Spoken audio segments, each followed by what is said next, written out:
malole pale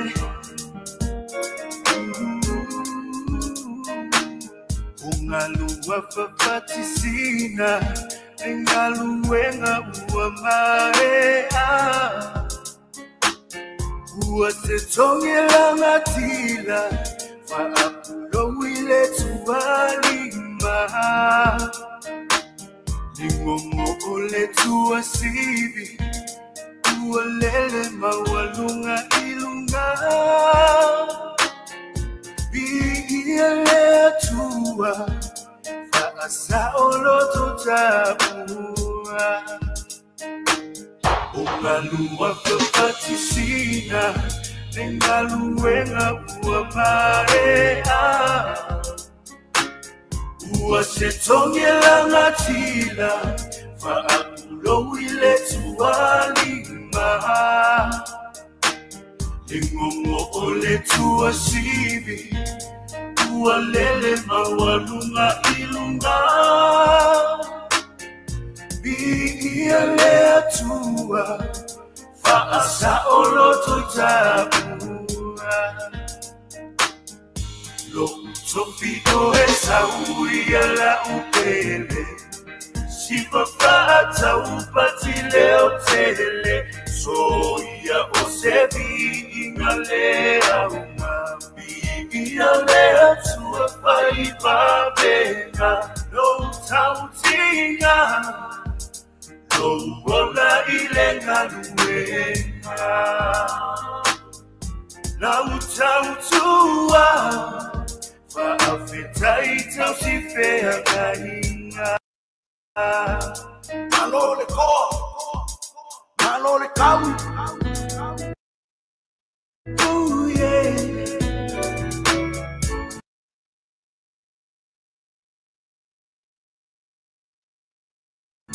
So say yeah Fa malole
O le a tātou ifo matatalo I le tua. Le tua e tama o le alo ma le anganga. O la ua fio I mama wa muna I mea o lo e a fio. Le nei tu la ua o mai o le pongi sa I le nei tu o le atu. Mātou te manatu o lo whapea fo I nisi vaenga o le nei ke lope po le nei la o lai. Wala whaia e nisi o o ngā tutunu le asa. O nisi fo I o mānawa ngā e pēla o le nei tū o mātou iai. Lea o mai o ngisa o na mātou whapitaia lea o o rawa. Sa whia ngai le tele o tama whanau ma au mga aluen. O nai whanau ia o ia ai meise lawa o mea sa mātou. Sa e leo lo mātou lupa. Meise mātou. A mga mai I mātou ni mātou. Mga mātou I o mātou.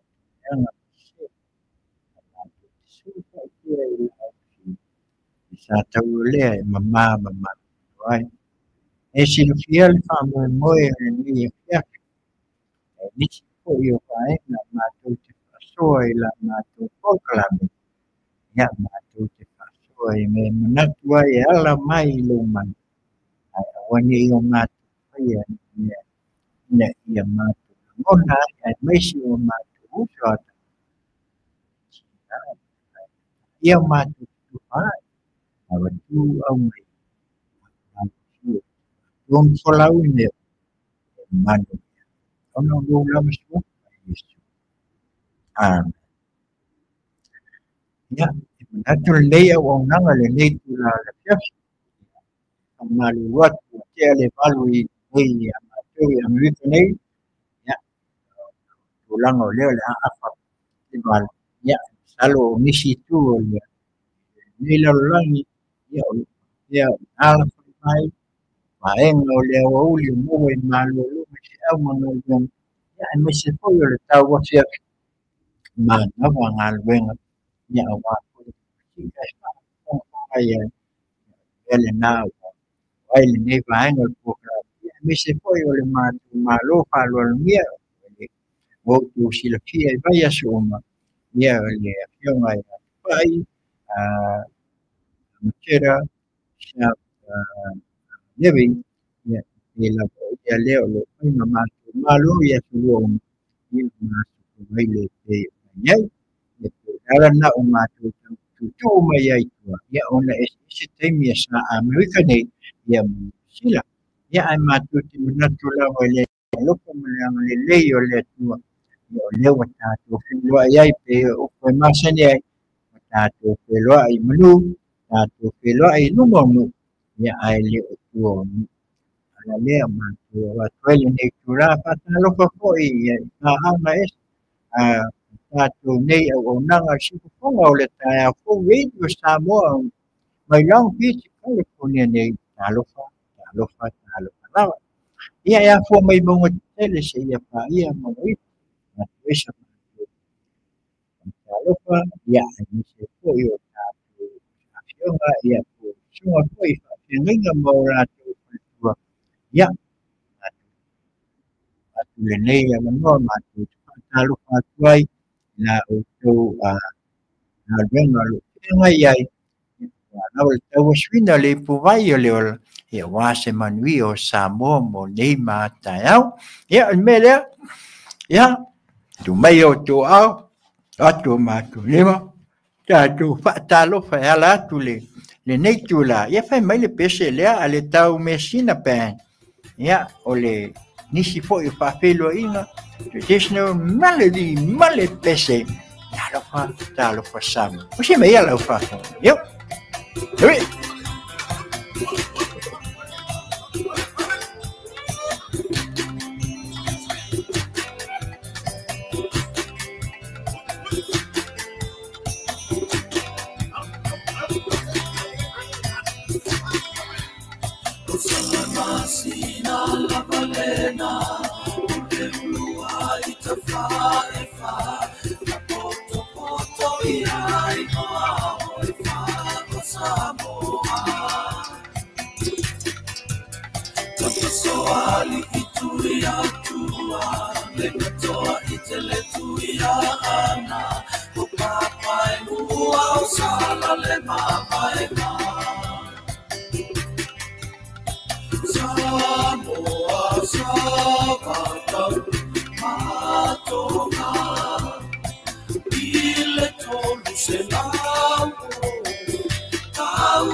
Ia, o le whātālofo le nā, i le mamalu o le tātou atunu, i lātou wa maua mai le nei awanoa tātou te mafutai le nei afiafi.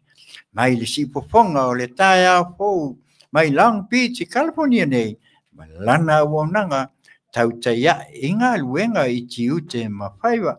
Watu fo il whātālofa i a tātou pāanga, ia e whaamalu atu pe a whai, o le la wina atu o tau suafa.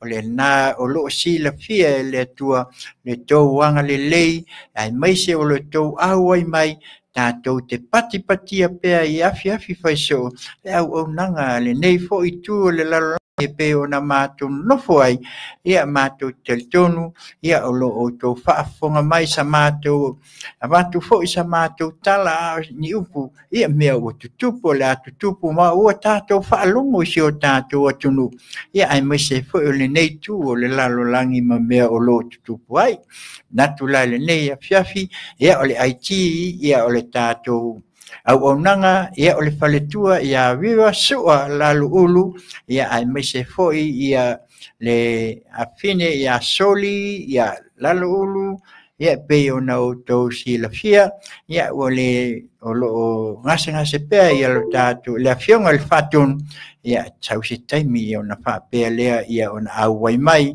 e wha awau la tātou a pokala me pe o na iai ia mai se foi tāpo inga i le tina ia te wisa masina ia o le ala lea mātou te watu ai pele nei tūla ia le whaanga solonga whai mai si fofonga o le tae au fau radio Samoa mai Long Beach, California nei ma lana au nanga tau taia e ngā luenga i tiu te mawhaiba ia e uia ina ua a whātia le tātou whai ngā malanga le nei vai tau ia e manatu ia le ai se stasi o i tātou e whailotu, e pule lava i alo tātou tamā, e pule le tua loutou soifua ma tio mātou ola.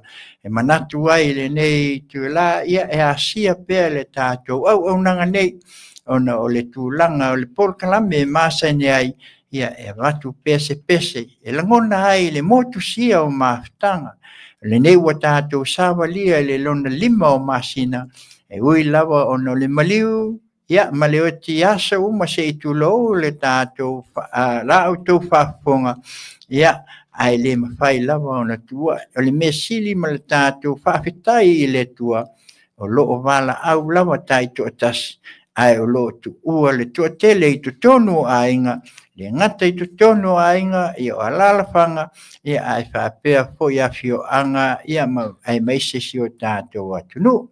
Mea lea, ia, e langona i le nei tūla, iai nisi ua whai ilangi le fōlaunga o no whaalawe whaafuase, iai fo i nisi o na o ngase, le ngata i le soifua, o le tino, ia ai mai se foi, ia o ngase tū ngā e pe o na iai, ngase tū mau o le tino, ia, tātou te langona lava, ia e ui ai na whainga tā, ia lea lava o tātou manu malo mai le tuonga mau ia e pei ona iai le nei a fiafi ma le tātou maftang ia ona manatu la ia lea o le awonanga ia se iafe ane o le a hoi se pese o le amwhai ona moli o atuai ina ia langona taito atase i tātou ia nganga o wha amawhan whananga a wai whai mai le tasi moan ngana le upoltus ua maali liu toa, ua uma wai ia upenga o le taua. Ia, o le pese lea, wha maisenga, ia ai maise fo i wha maa whanwhananga, pei ona sao nia se tasi fo i walau loko whai langi le fo launga, ia le sunga ia Peter Crichton malala pese, Lily After Valley. Usi mai alau wha fo.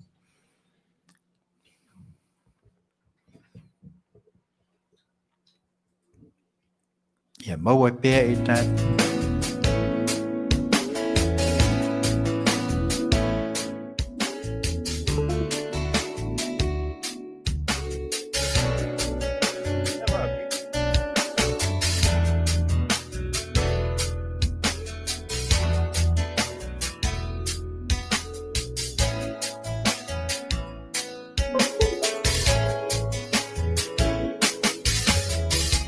Lily of the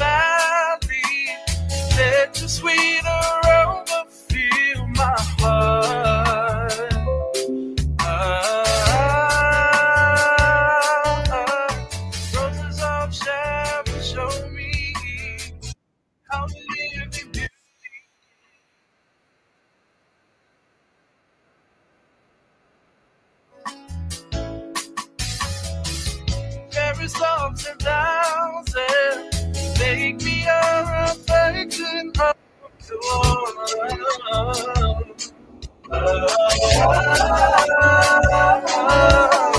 Days that shine down on me, let your love shine through me.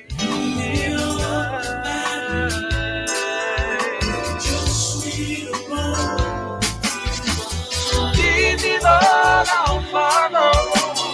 Anywhere you open up your door.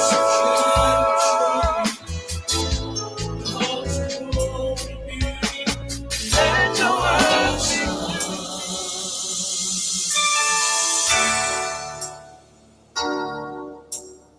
There is dark to nothing.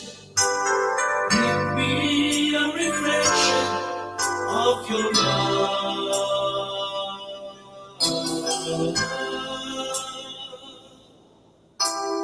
Let the shine around me. Let your love shine through me in the night.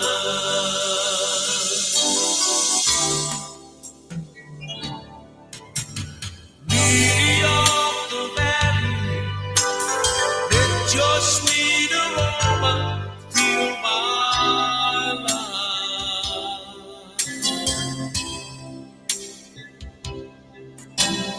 Rose of Sharon, show me how to grow in beauty in God's eyes.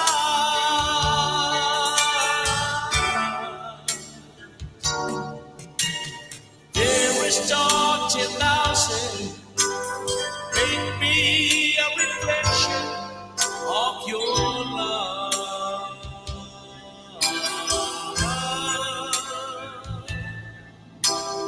Taste the shine around me. Let your love shine through me in the night.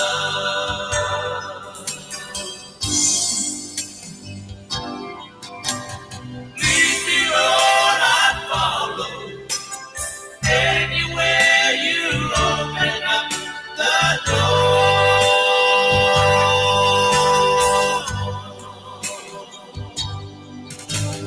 Let your words speak through me. Show me what I've never seen Lord,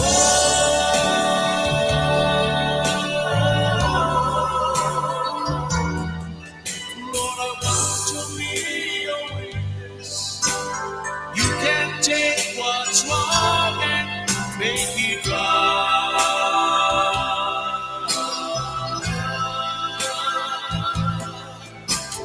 Taste the shine around me.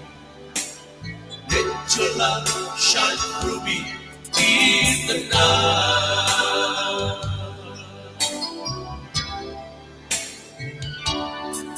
Lord, I see your world is dying, wounded by the master of deceit.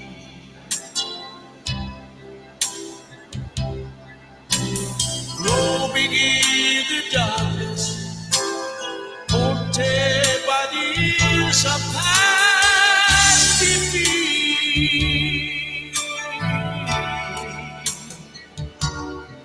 But then I see you standing near me, Lord, shining with compassion in your eyes.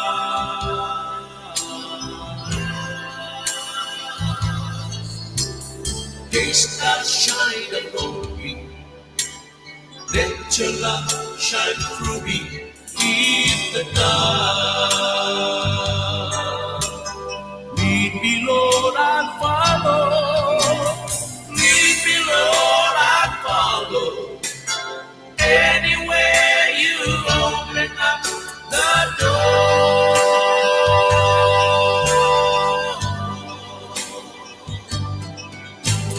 Let your words speak through me. Show me what I've never seen before.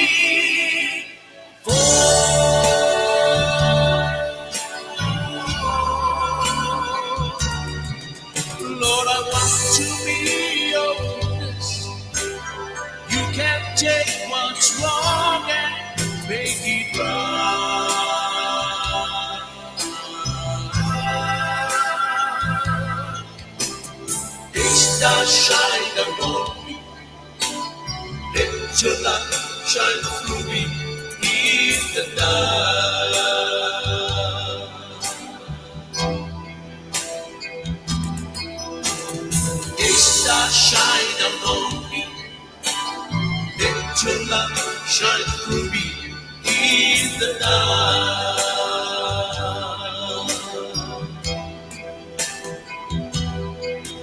My Jesus, shine down on me. Let your love shine through me in the night.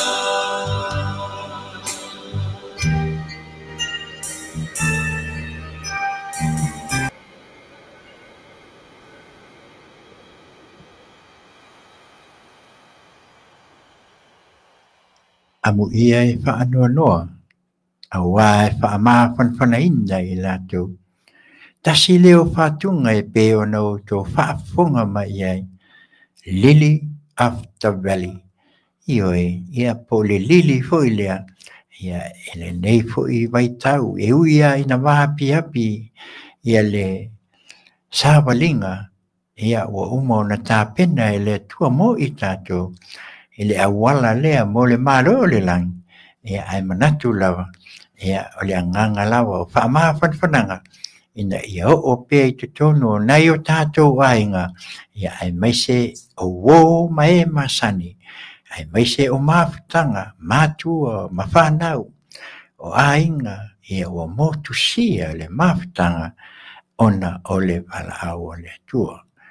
Wha maise, mawha whanawhana, o lea le sifufonga o le tae au fōu weini o Samoa mai Lao Piti, California nei, lana au nanga tau tai ai, e ngā luenga i tiu te mwhaiwa, moli o atuai, ia la mātou whaamanianga tele, ona o le wala au o le tua i ainga, ia e mese foi o le tua tele, e le ngata si o tātou atunu o Samoa, ia e whape nei foi, whape foi le nei atunu, ia e mese o le nei la lang. O le tātou asia singa i maotanga singas, pea o na o tō silafia, ia o le au o nanga lava ia al si ufofonga, ia e mwhai lava o nā sia o i lātou o whai langi e whōlaunga o se pes, o i lātou fo i wo o iai a ngase tū mau, ngase o le tino i whale mai, ia ai maise fo i o ainga o whata o toli ai, ia o atu pea sa mātou au nanga, tau inga longo pui ali iai, o se pese whai le mawai malu, ia a o whape nā o toli tō whanga, ila o lefu pe o na iai fo i ta o tonga ti ngā o lātou tino, e fo i le whale pui, ioi, ia o ngā ia sala whale malo, tātou te fuli tua mai ai le leanga, ai le sātau o le whaauletanga, ia, o i tātou umolo mai mua mai, a whai e tau te fia ma tātou tala noe la tātou polkalame, ia mantuane, sau like, o sau subscribe, ia ai maise fo i le share o tātou polkalame, ia o lofana, o lofa nei. Ioi, whapena sia tātou me, a tō lofa mai, e whapena fo o na mātou whaafia atu, a batu au mai, ina ia mau ai, le tō whi mali, aua tātou te tamwhai, ina ia le pesele, e pe o na tāpena iai, ia awa fo i tūlanga, e pe o na iai le nei a fiafi. Ia, mai le sweet messenger, le pesele ave le wola. Ioi, le nā leo le aso atu, e whai le,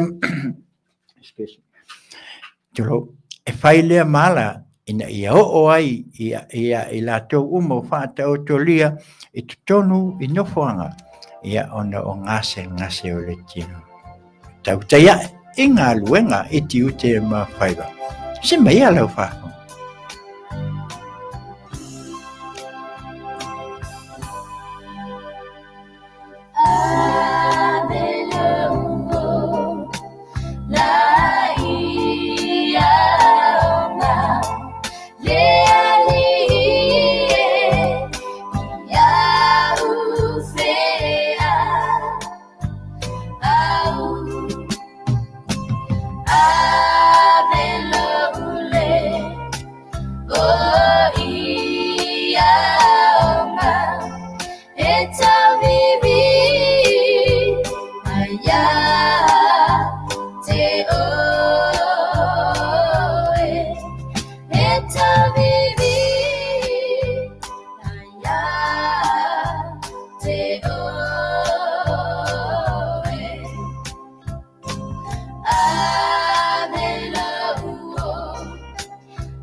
Ya, le pesele na mo tatu wasi singa I mo tanga ngase ya au ina tu fata utolia ya upol tusi au na le malfa mauni tula ia ina ambo io lo moenga ua malolo sifufonga taya ko video samo mai lang pichi California nei lana wonanga tautaya ngalwenga tiute mapaiwa manatula ia ole atatu se atu mol tatu vaenga lon lua pese waso fanau pese waso fia ya ai mai se foi o tulanga pe ona ia nei vai tau ole tau ya matou nei ia Amerika e fai lava si feso ina ona ole malulu io ya fai foi wo vela ya fai foi wo tele le foki foi le taya ya le ngata ile ya wo mai foi ya I nei foi tu le atunu ya ole manino le tele o tulanga e pe ona iai ya atunu foi o lo fa pena foi nisi tu wo o atuel tau malulu ya matou le au mai le tau mafanfan ya as emonia lava ya vesinga o lo iai le tele o atunu te tele o le lalolang ya tu mau mai la tulangona le ai o le climate change ya pe o le wa fa inai yo wa mata o te tiltilo Amerika ile tele o le mo meo tai lalo le sami ya me se foi o tele o meo wa malolo ya o to tau tiltilo ia to fa foi pe ile tūlanga e pei ona iai. Ia ai le ngata fo ilea, ia e pei ona o tau sila fia. Ia e pei ona o le tūlanga o lo iai le nei vaita. O mātou fo i wha timu. Yo, el timu fo ile fai e tātou le moana fo ile o le timu te moi. Yo, a susua ia se tūlou ia lo ulu. Ia a se ai la, ia o mai le mai, ia mele, ia tātou pese o aso whanau, mana tuane, a fai e te fia le tātou po kalame. Sinau laika, se ane, ia ai mise foi, ia maua e sesi paenga subscribe ni ai, ia a oi, au, tātou por kalame nei, o le sipo fonga o le tae a fo radio Samoa my language, o le tātou por kalame, fai fatas, tātou te fia ai, tātou te whaso ai, ia ai maise le anga e luma e pei ona iai, ia, mea lea, ia, o le tasi lea o molmana o tātou pese o aso soifua, ia manuia tele o te waso whanau, ia lofa lea tua, ia maua nisi aso stele, ia pei ona iai le nei vaitau, nai ta ma tina matua, ia o isi o le valu se fulu, o foi le iwa se fulu, ia amu ia i latou, hiu ia ina ua whaliu le la, ia toi o latou, ia o toi utaia ia o le atunu, ia amu ia ma whaamanuia le tua, i o tō waso soifua. Tasi eo alo whaanga e pei o na iai le nei tu la la fiaf, le ali le o tjana, la lo ulu, ia manuia lo aso whanau, le nei aso, le atoanga o lo sifulu maltolu, ia o alo o tae au e atoa iai le sifulu maltolu o tausanga. O teuna, ia, politama o iona tana, tasi le o ngo o pe ona mai ai le tuspa ia e langa whenga tā fo i o tasi nei o e pe ona o tae alu nasa soifua ia lo whaanga mai na i ona matua ia ui lava o le matu aiti o lo i nei ia ai maise o le tama o lo i ai lato i na i noftakora ia o whaku Victor mal whanau ia whamanuia la soifua o le atali ia iona tana le atuanga luna sifulu maltolu tausanga ia o leo lo moli atu lo whaanga o le tina ia polfaltua ia viva sua lalo ulu ia mai tai o soli ia si ona tua whawhine lai titi o le sifi o whaalonga tā i nei ia mātou ia o le moli atu la lo whaanga ia ai mese foi o lo kwempa ma lo kwema ngata i le fionga ia tula epa whaftai li o sua ma le faltua ia soli u la le sua ia ai mese foi o uncles ma aunties ia ai mese o la to uma foi o lo ia nei ai mese foi o le situ ia ai matua foi o in-laws foi ia o kwempa ma lo kwema i nei lekut ia le moliatu la tu alo whaanga manu ia tele lo aso soifua i ona tana le aso ata au ia pesela ia ai ni alo whaanga ia manu ia tele ia maua nisi ase tele happy birthday yo happy birthday to you happy birthday Samoa happy birthday Samoa Happy birthday, happy birthday, happy birthday, Samoa.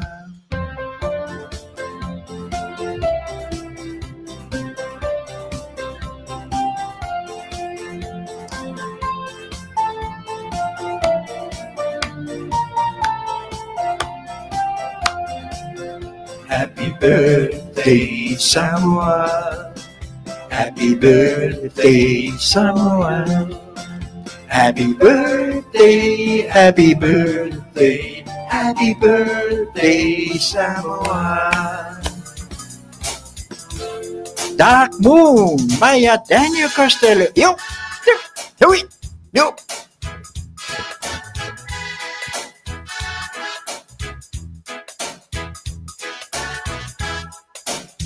Hey, dark moon. Oh, way up high up in the sky. Tell me why you lost your splendor.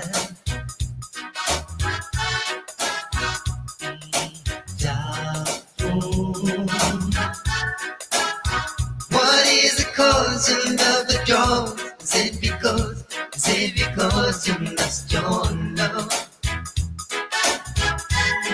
Baby,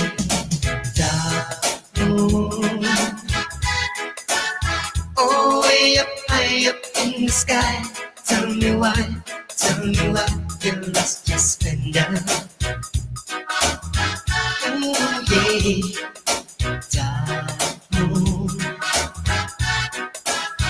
what is it cause you love the draw?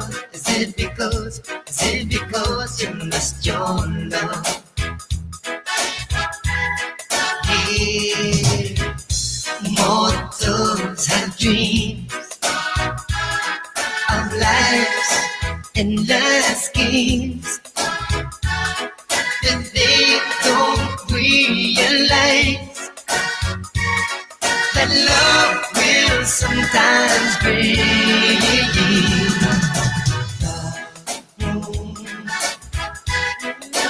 Oh, way up high up in the sky. Tell me why you lost your splendor.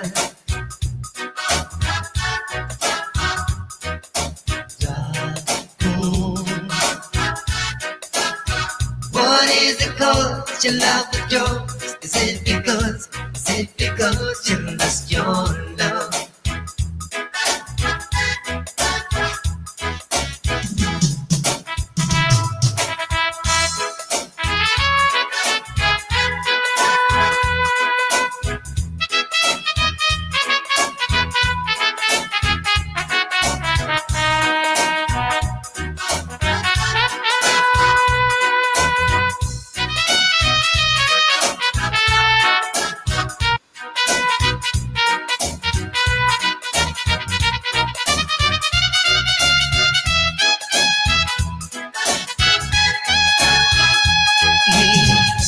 Mortals have dreams of life's endless schemes, but they don't realize that love will sometimes bring it down. Oh, way up high up in the sky. Tell me why you lost your splendor. Wait,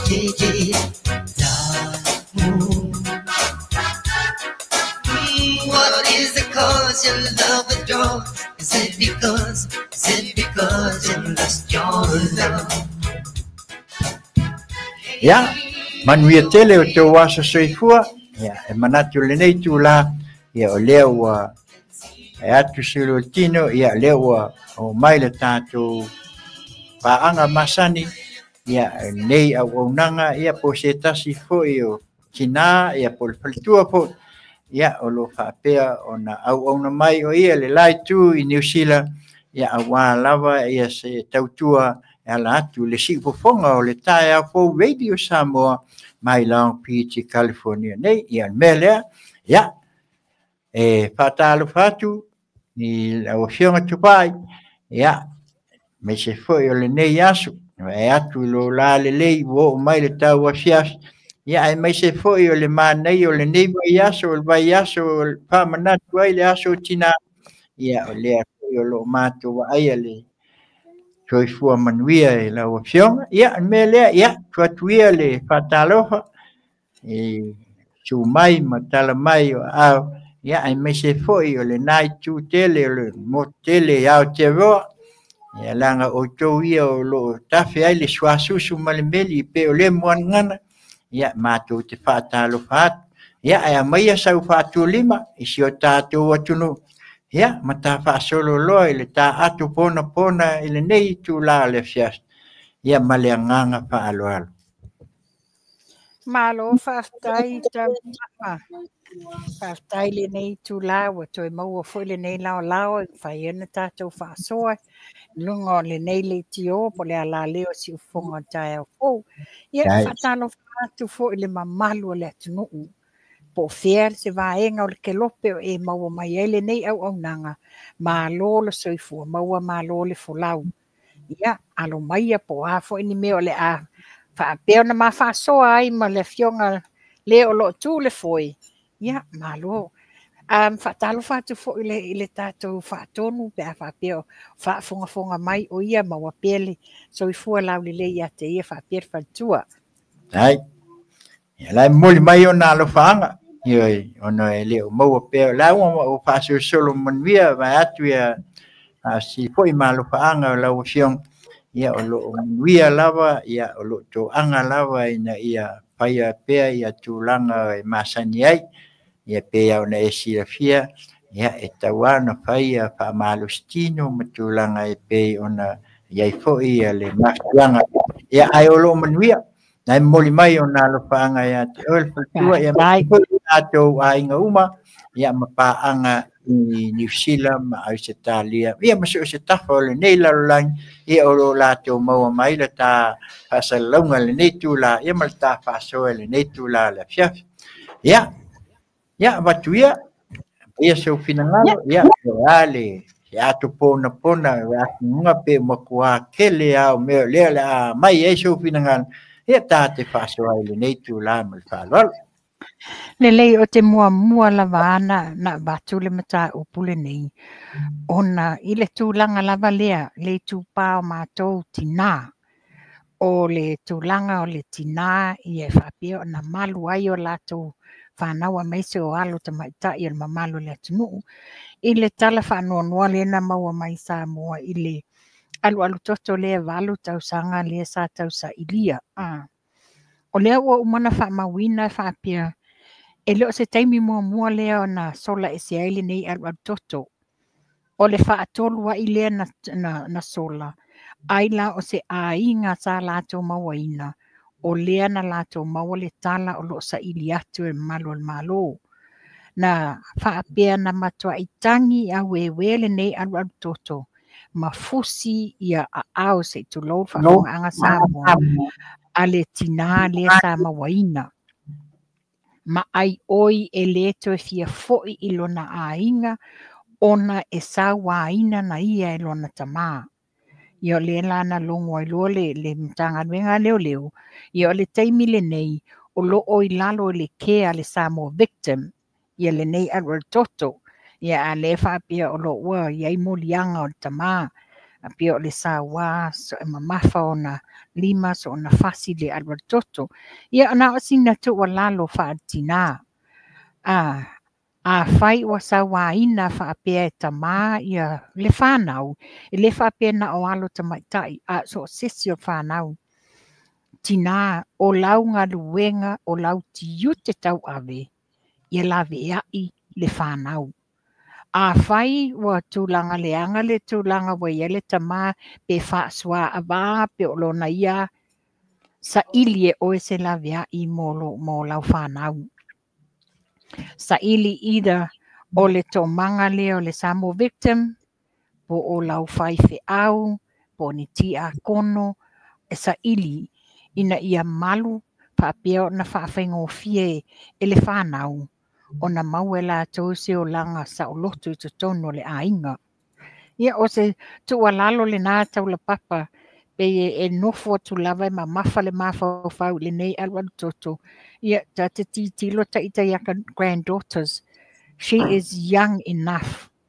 O le tangi le watangi ele nei alwan toto o na wafia maua e ia se lavea. Malo whaftai. O le au ngāfu le nei ripoti. Ia ai meise lawa o nai tina. Ia ai meise foi o tau tupau tama pe o na mai le tualalo ma le awatu ai foi se soaswani al nei au nanga se ia lufa ia li o le upu a ia pe o le upu al tusi ia o whanau o le tofi lea mai le tua. Eoi, a whaila ua mai au mai ele tua whanau ai tu e sasa whapea ia ele o asoa ia sa ia le winga le ia tato e sasa ai le whaia whapea na moli mauina ia e lona winga sinei alu al toto ia o lona winga e mawhatia lawa ia le sasa ia se uma ia ai o le mea mana ai o le maua le neiva iaso ai ua wha mau sali ai tasi lea o le vaenga e wha ma mawhai tina o le vai aso nei e wha tā ua ai tina o le lalang o le nei wa mai e fo le nei tu alalo ina ia tātou maua le anganga ia e o pongi mai whanau ia a wale anga i luma ia ma lo whaftai o le mesili o laua ia au o nisi fo i o ofisa ia e pei o na ia le tomanga ia e pei o lātou ia o lo whaima soaswani i alum whanau ia sauno ia pe e si vaenga O se vaenga fo i fia wha mamawhaina le vaenga le nei tau la papa.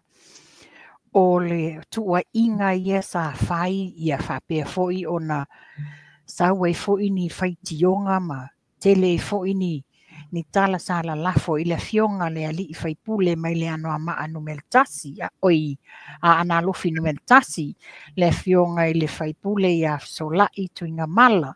Ia whawhetai le lofo le tua wa maua le lao e whapea o na whai mai ele press release a le fionga le ali whaipule ma wha manino umatu langa ma wha manino fo i tu langa lo nei tu malo e le o le tu malo a toa a na o se vai nuu ia paule mea tātou te ave le vi inga ma whaftai le tua le o wha manino mai nei mata upu ua whapea i na tauleanga i nai le tamari yanga o le fionga le li whaipule. Tai, ia e manatu e pe o na o lewa e sau no le tūlanga lea. Ia ai pe o lea sa maua e pe o na e sau no ia o lewa sau lunga ia wa mai fo i le wha malama anga. Ia o matsalo e le tuesi si me alo ia o lewa whafofonga e le atunu.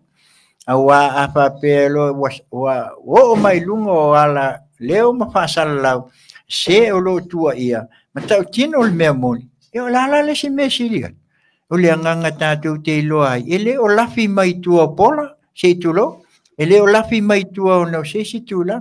Ai ona o le wālawa le pe ona e si la fia. O le wālawa le o le polkiki pala o lo whai nei. O le alawa o lo awatu ma tātou tau whai. E tātou te o anga i luma si o tātou atunu. Tātou te tau whai ina ia soala upule i le manuia. Ia e pe ona e sau noa. Ia whaaftai o leo manino mata o le vai. O longa winga o leo walua nei ia vaenga le fast e pe ona tua ia ai. Ia o le tolu lea. Ia o lea ua manino meu. O sau fo i lunga e whaasale le anga ia le sui a whaipule i lunga fo i leo penga ta whailang. Ia maa mai tonu ai. Ia e whaaftai fo i e pe lawa o le sila fio mo so ta inga fo ia ne fo i vaenga le whai whaasala o le tau te ia e mai New Zealand. Ia pe o ina le ua mata na lalanga mai ai. Ia maa mai ele manino atoa. Ia o le ua tātou nofo ai. Ia a ua iai ia le ata mai o matangi le lei. O mea tā upo o le ua soala upo le pei o na iai le nei vai tau. Ia ma le tua inga. Ia e meise le whai ngā pāro. Te le ua loma mai nei. O le whānoa noanga tau la papa. O le whānoa noanga lava ia te wā ia to tasi. A whai wala lafo mai le la vaenga le lai tu vai ia tua inga. A wato e whao popo mai ai ma le au whaasala lau le wha maoni. Wā tili e na tō so te lele mata upu. Ai le tūlanga le iai. Ia o le au tu stala la vā, ia o lātou te amaia mata upu. O lo o iai le tantonunga o le mea moni. E le o le au mai o mata upu. Wa whao popo atua le tau leanga ina matamari yanga o fionga nei li whaipule. Ia me sili whaftai. Ia pe ona sau noa le fionga le li whaipule. Le ai masesi me o tutoe o le alu loa tu la fonu. E sa ili ai la le mta upu nei. Malo, whaftai. O le mea fo le lei ai. O le kaimiringi. E tupu mai lo ni mea whape. E kasi asul whainga. ele to ia se si me o ngai o sa o lo me ngata mai ai me pe o ai na sa no o fea a ver o fam singonga nga sa wile o le ale tali a mai ai na ilo le te o mia ia i abatu au mai ia se vai atu le fio anga male ia ai o le tu langa pe ona mawai ia ele o fa pe o le tu malo ato le o e sa no ai o le fu o tatu ma fa longo ai le sa no nga le fio mal fai puli e le o le tu malo ato ia na se vai ia fa pe na me tupu mai ia a le nganga matatu tal ia swala puli le nganga le tua ia ai tatu tu ia fa masnonga o ina e mai ai le tali ia o fia o le ai o ia fa lalo ia O le vaenga ma tolu tau la papa. O le vaenga la leo te fia whaasoa te te oe. A mai e fo iso oe malam la maanga, po le a fo isau fautuanga a. O leo te whai atu la tala ona, for me personally a. Ina ua whaapea. Na talo sanga le lo ia a le uso po te maitai a Lise Marie Schmidt. I le police prosecutor e koe ilo a lato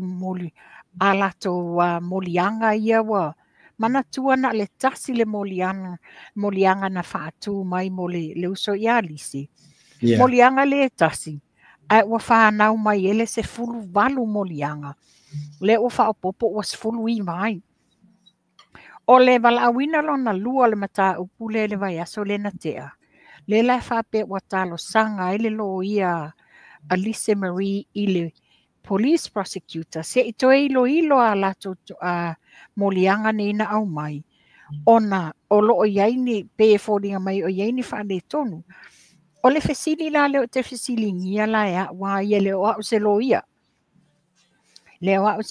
a wa tato masani tu langa whapea a whai e tanga i atu le tamaita i lo ia le tu la i mo Lise whapea wa yaini tu langa po ni mea wa sese, po ni mea wa pio, po ni mea wa leanga.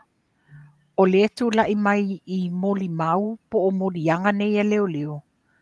Wouldn't it be fair enough? Talo sanga loa e drop ma dismiss le case. Ilo o le toe talo sanga toe ilo. A fai o le wa manino i lumo al whamasinonga i a ao o le loia, whapea fo i lumo al whamasino. Wouldn't it be fair taro sanga sa olo dismiss the case? Yeah, o siya ulea vai le la te fsilingi ai. O le asa ue malama nga i ai tau la papa. Wa tulanga le tula i mai.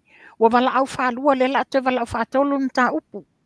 Ae no mai mua e le ato atoa la tau muli mau. A mai lo na lua wo mai wa wha o popo le se fulu walu o morianga. A le o te wala au lona tolu. E matu, le o la wafesiri ngia le fionga te mai ta ilo ia. E toe ilo. A whaila o se tūlanga o toe fesiri ngia matar sanga toe ilo. E iai ni whale tonu.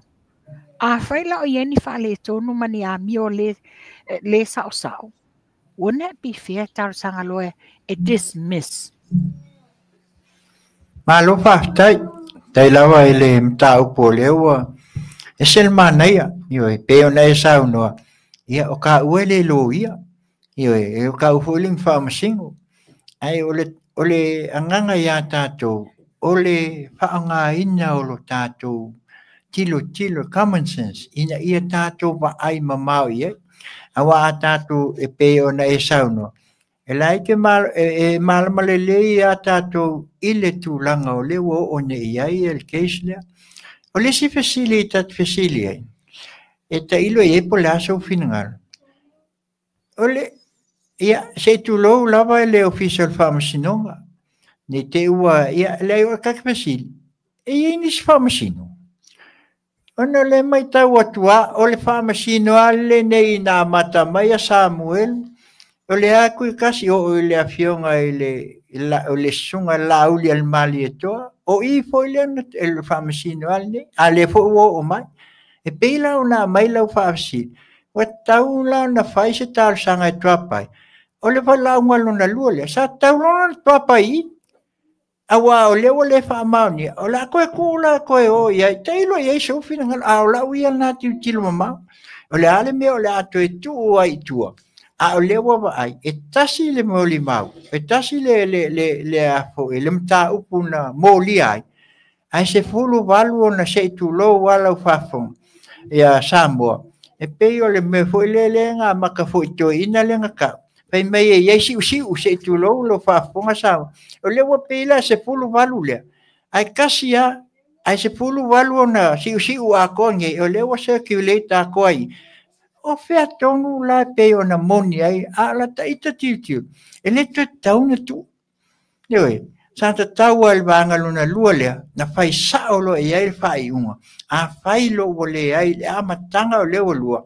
e lua absent, e la te eita ia ti lo fa, ole la apofola mai loa ia evidence, ina ia paate ai loa ia al mata upu, pe mana o iai le vanga lea leo pele ai, al fai mai lea se koe ilo ma toi tilo mau, ia kai lo peo ngesful walu e sau korsful. Ia peo le tulanga tonu ana le silingi ai a taula papa. Mo tele cases tato te mole mawina. Mani. A failo le tulanga lea watanga ile tamaita ilo ia wa iaini lape po ni fa le tonu o molianga yes fulu walu. Isn't that a weapon for her? Ave lo lantau sanga dismiss the case. Yeah. Ave lo lantau sanga dismiss the case. Ai lo tau sanga ile police prosecutor to ilo o tau modianga. Yeah. Awa ole wingal na o la taita ia. E lua option ia ia. A failo ia. Tau sanga lolo ia lea ia tu molise. Ole a pa tino loa la matou pito la au. Evidence. That's it. Ele ai sisi me koe ka toi au e toi fai sisi loe longa. Ia wa o le apoi la toi tu. Po le aso e se aso le neiva i aso le a toi ilo ai. Ia le mata. Lasa whareile nei. Ia. Whai la e tu langa le nā. Ia wata tau loa la i le lo ia le uso ia Lisa Marie. Awe tau sanga le whamasino. O le a fofola loa la evidence le no fo ma Lisa Marie. Ia, sa i whaila po le ale tala le lai tu. Moni, o le mele nā le wata manatu e watu e sa taita ia tu alaro. E pe ona tata la noa se vai fo il fa fonga la tunu. O ka uelung whamasinga o le ngilo ia. A tata tilo ile a nga i lumo matau. A wai le fa pe o tatu o ka kua o ngai ia. Ele ai e se apa le a onga. Ai le manatu e mai e le atua ia i tātou. E whasiri ngi ai pia. Langa o lea pe o no whai atu. E tasi, sifulu wal, o lona winga wha popo i iwa sifulu iwa, o lona winga la, o le sifulu tasi, e tong sifulu ai nei pia au, koe tau ai fo le sifulu kasi i kua me, ai moniela u saunanga. Ia, ai tātou tu ia i le asfareile. Langa o lea wai luma o le whai unga le, ia, ai wha malulu atu le ofisa whamasinonga ia, o ma ua ia, o le alava e watu le tualalu, ma ua manatu ma le asionga i atpai. Ia, ono le tūlanga lava e le tiu tiloi. Ia, po o le anga le mai a, ka i kofia whamasingo ua whatauto ina. Ia, si ko makua ilo e mangisi whamasingo mata o le fui vaenga. Ia, ono le alava i mai ta watu e kasia, ia oe. Ia e wai pe o le nale nganga i whamalulu atu ai le official whamasinonga ia le ai mātou te le atu i fo i tūlanga o lo i ai lau tau ngā luenga pita. Ia leanga o tau ia e nā e sa wai whai unga e pe o na iai. Ia asia mātou ia nā tau whai atu ia ono le tūlanga e pe o na maita watu i whamasinonga e pe o na iai. La ka whakali las whaleile. Au mai ei nisi... O le a mai e le lopo i nā le a sau i masetali i matua i mana ia. Tātou te whaalongolongo ia. Ia wale a ngā i luma o tūlanga pe o na iai. Ia, e isesi vaenga tau o le tāwhaso. Se vaenga le, mā di e lava i le whaalongolongo. Mana i le whaulu tala ina i le Samoa Observer whaapea mai. na talo sanga le leo mawalunga New Zealand. E sosoani I le tau o whala au whasaina I Samoa. O lo manino fo ini whaatanoanga ua tea. Na fofola mai ai ele komesina la to tarosanga I le malo New Zealand po Australia. Se fe sosoani mo Samoa ona ua le mawhaia se fofo o le whaafita udi o le aisa. Le la mai ele la to tarosanga moni K9 ina ia one is for tracking ia malesi the sniffer dogs. Pe o tūlanga la le nā. Ia. O iese mata upuonga lava taula papa.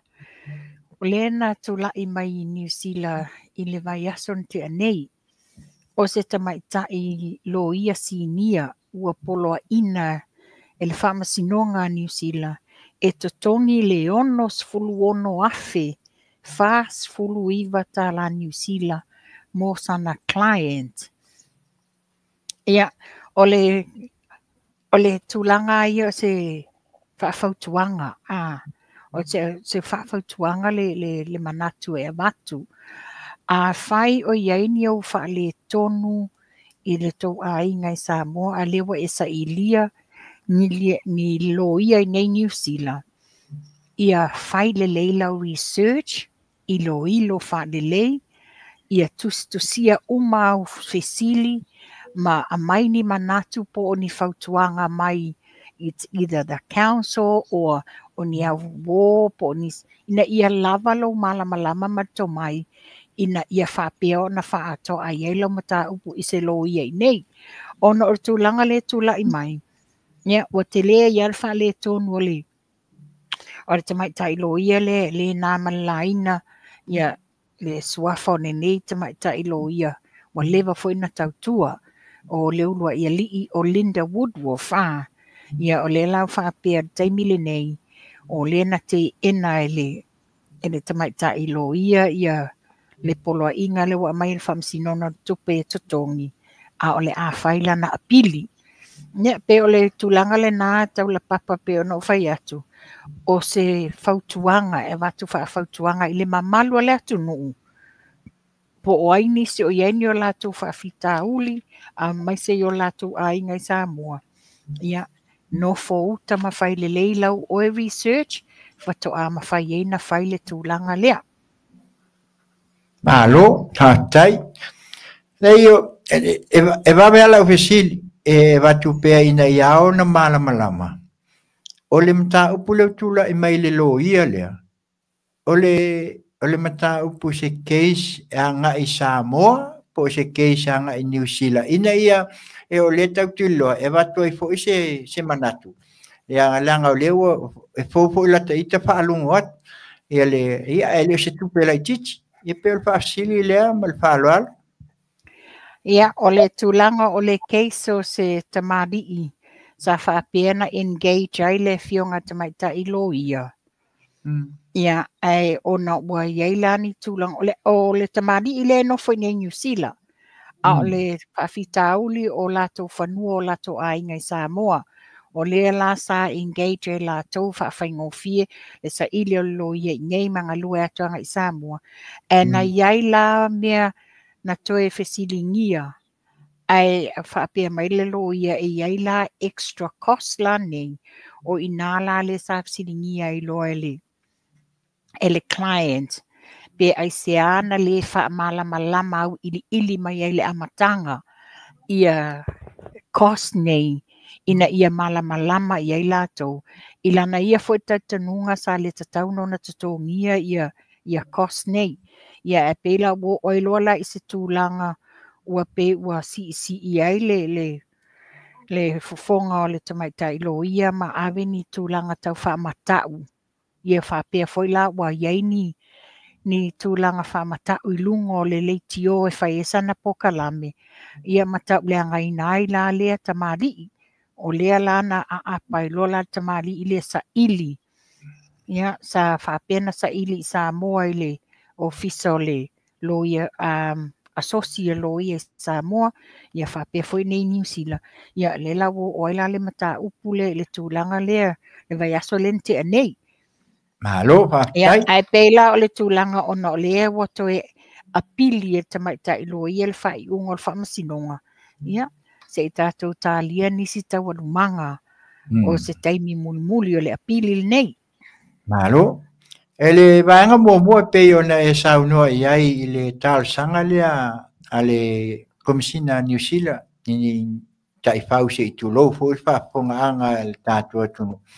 O le mānei ai, ta ita fo ia pe na moni ai, ai awanga mai ngā se lua, ioi, matua wha ia i le wafu, wha o le malai wa alele, e o ai wa ia alu se vai, ioi, ave e se lua ina, ele fa pe o tato tamu fai, o le mele wa sa ili, le la tato sa ili, ile upu, so se entrance se mea, awa o leo tato vai e ei va a fo i e whangota kamiange ngā pe ui mai o pe o wa sainga i ngā ave o mea umana e ta taua o nei ai a whaila o kako ki kilo ai e te le atu se tupe a o se fisosoani a New Zealand mō tato e wha e a fo e maua ai le a wha e tu ui titi ai o lata ita le a fisosoani atu mane e lam tau po e mai a whaila e sila fia e le atu o mal fai ngā malo mo le tausanga fō. A whai o lau te sila fia. A mai sao wha i le wafu tele i a pia, wha o le malai walele, ia ave masika i lua i sa le longa mao, a wa o i nā fō. O le a whewhewhe ai fō i lau wha tau fō i e. A wa leo wa ai, wa whewhe o ai leo leo maave. A leo tasi le nā mea, a wa lea vea fō i le wha asawa li wali sōru. Ai tu i to tonu o le. O ta vale le leo ia se io o longa mai ka wakulo se mai mea hoile ia pa ka vai mai lo ka mo ia ku ska mai ki le wakula ko wa o nai mo wai ai pe o inale nganga e ese alua nga ia tupe ai mai se o le a mai le fisosoani New Zealand ma Australia ai fisosoani mai la ina ia mawala ia taipa wa kele a wale mena o tava ai fo nei ia wale ke sa valia ia leo malato se tulo le fa fonga sam ia matai fa ia le umia ka vai akonga ia o ping wa vai ako i mai sai li le ku ia pe o le nale nganga al vanga londa lua pe ona e sauno ia o le mele na o le o tele mta o fa pe o le tato o tunu ni me ia tau whanua i meo ainga. E moni e lau saunuanga. A whailo tātou te o, tā pena uma mea uma. Auani o tātou tā pena whata nā tā pena mea. Ioe, au mai uma pepa o a mea uma lawa. Ina ia o a e le taimi whaatino ai. Ia lea lau o loa i tū langa lea. Ia lea lau a whaina aisia foi au onanga sia foi lo ia. Ia wa lewa foi. Tat whalong so o lawa le swafa foi o nelo ia. Stangata tautua. Ia ai o le mea e wabe le ita. Ioe, e wabe foi le o mai o le te Apollo. Ia ana spautuanga e le afionga le tamaita ilo ia. Ia ave malu o whaiwa. Ioe, e lea i lawa se atu atoa. Ia na o le tua, mana tua fai mai fai salamo ho le lufu tolu. E te savali le vanu le ata le te le fefe a se mea. Langa lai fa tasi le tua mawe. Me la na va tel ta sang. Ia ai me se foi o le ata mali i matulanga e pe o nei ai. Ia tatou o Samoa. O tatou si o tatou o tunu. Ia a mai tua swala upule ai. Ia e fa pena me uma a le to fa mal fa tautanga tatou te tiutilo ia le mata upule ia le stupe la tit a fai foi la ua ia se manatu le fionga le tamaita ilo ia le anga o le me fengata le me ua le fa pe tu ia mo o le lo ia na tu ai a le ta pena uma mai la ia me ia nga o le kai mi ke wa koe ia se tunga inga mulmul ia ai tatou fai ia ma tatou tu ile tua he o ia lava e mai ai wa tele o tala tangata fai mai kaka se o ki se tu lo la fio se fai mai fu kako ku ile tua e kasi ia kanga ka sulfa ai tatou pe tatou te fai lava i fea ma fea nga ka malo ali lunga ka ko ke o ye awa a o lo ina mala au ta malo ye ele ko ba ye lo kingo lo langi aya ya wo matua a o le mea tātou te tū matalo ele tua so ni mai e vai e tūlanga lo ye fo lea tūlanga i nai la o tau foi a tunu ia ono tūlanga o mea tau whamasino a tātalo sia ia a whafofonga mai ia lau sunga i lauli al mali tua a wale fai ngā malo fau o le atu lai mai langa wa uia pitika kai kai e le papeo te fai atu tūlanga whapolitik tātou woloa mawaloa makua au mai ake nai ni e makua se isa ili lunga po ngā whia kongu ale ka kangu ele aulo le al kampai pa ele se o tātou atu ia mal whaalo alo tupa Ia tu lo wal whafonga anga sa mua peo na e sau noi kei nai na. Ia na whaila u.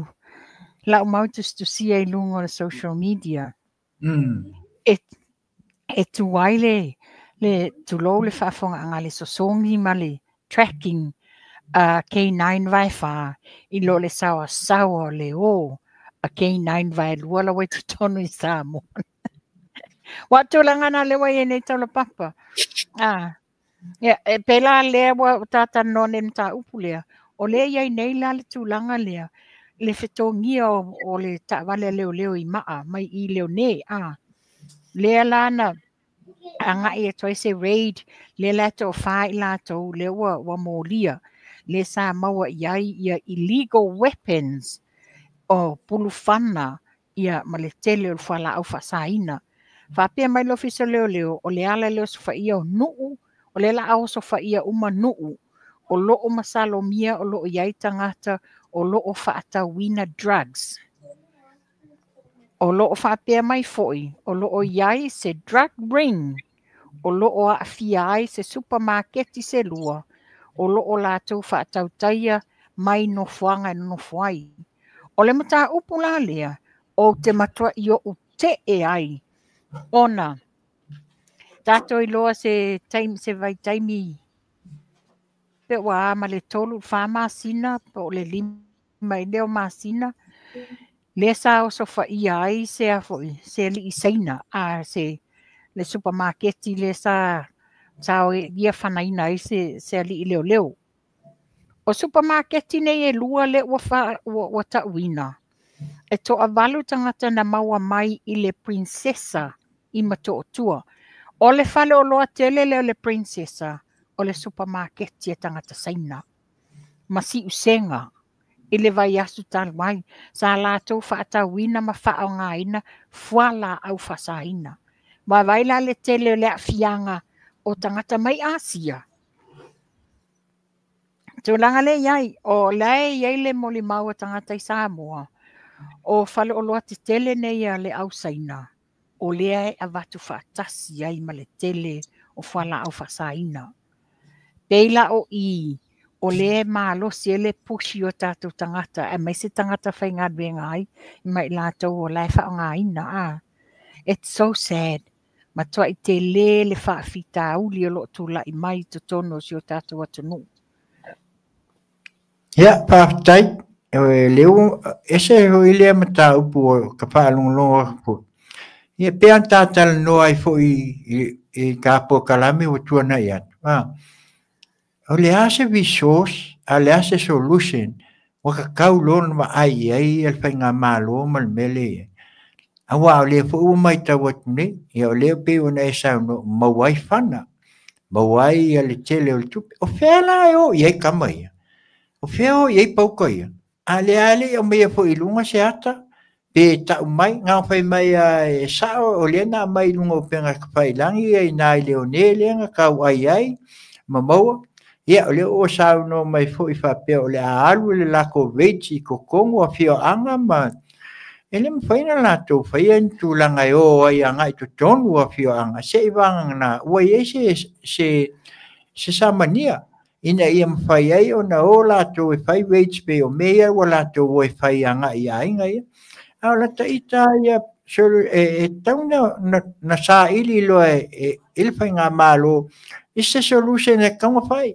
Kaulonga ka ave umangi mea kia i makangu pe ngā kākarango ai. E tu i titi ai, Awa lea la pe ona e sa no ne. O le wa tato wa ai le tele o le mea le whai atu. Langa, o winga o container e ngā wako sainga i ai keiminga. Lenga whai ai. E sa o te, o ke also ai keimia o la koe hui sa mo alu wunga whakau e ngā ele. I le whale o loa ngā sainga. O le te mana tua pe al whale o loa ngā le kama, o sainga le as full milionga. Ha, lena loan mai. Le whaalongo na iai, whape o ia lena loan mai ngā. E nga ke alaka ki kilo, sole. Ai vai le o kau o meila. Ai le ma se ele koe kalia se ngale kasa. Ia le alala na peila ona ma wai foi le. Ole tulanga pe ona maua mai ai foi. Ole tapunia awani to talaina. Io e pe le ale la senge ma me uma tapuni lo. Ona winga ole ale tapuni ai. Ai se isu e resources ma o ia o ai tulanga o me o lo faatino ai tonu I pe fa e lua company na sai no winga la ele era titila e ke le ko ye la le si me la ele se container la kumu kamanga po fese o nga me o la ka nguma ye no la fa pe ya wa fo ia le solution tolu na vale na taula papa le wa fa maonia wa maua e malo ia fale o loa ia saina le princesa what's tauloa regardless po le ale excuse wana what's tauloa na tapuni tanga I foi tau sanga lente nei le na loka inai se tasi fo tamari I Samoa le onga le fale o loa le ale Roderick Mackenzie le IPC nga la na loka lava le tamari what's tau fana na loka I tangata saina le nei ai panga pe afa pe foi la o le iai misi tua ifo o le la tau te whaalafiina tūlanga lea o tūlanga na watauna ye wataulona tapuni fale o loa te tele nei a sainga wa matoa I sawa le alu o le tūlanga foi la le rei le aini wele na tau ai e tawa leo lea sa wha talanoa mai se tina malana tamateine wha apea ua whaate ia lātou o loo whaile lātou ta alonga pinko a le lātou lava a inga I. Ai ua whaate ia I leo so wha ia ni leo. O atu ma whaasi lima le tina mata maiti alu toto I whana. O lea la sa fesili ngia ai le ainga. Po o iai se whaamaonianga, se pepa whaamaoni ai leo mai e raid le lātou whale. Whamai e ngu leo I to o lua le se tala. Sa fesili ngia ai foi la le la pu e se tasi o alo o le tinane nei le video ai fa pe mai le tala tape le video le tali la le tene le tamantina le ai o le mato evidence le nei e fa ali I to mea ia o mai e fa ali mai fa fena to mai fa si lima le mato tina matua fa si lima ta mai ti la iti al toto I fana a le tau te o mai e le ai se pepa e wha maoni ai ua mawhaina na tau o mai e raid le whane. Ia, o le la wai tutonu le tau manga le Samoa victim le tangi soni ai e ina e ave le tangi e le ainga lea. E le officers whainga. E sel nei o manatu ma le atu pona le nei aso. Watafia whaalungo fua Io le tele o mata upu mata ngofie o e saunoa iai. A le peila ona e saunoa I fale ia. E le aia pe e moni e lau saunoa, o le tapuni la. O le kosa li pinge sama hoi le luma o le. Pe o le kala hoi le pese hoi le. Le la kosa o pa. Kosa lo li pinge sama ngā. E whaka milo ako. E le e imse se koe a whea. Io e wa me umalai e tunu. Ia, tātou tau whaina ia. Patino lole awala tulafon. Ai afai o yengi sikua. E maua uma ioe. E fiwa ia el sifialu.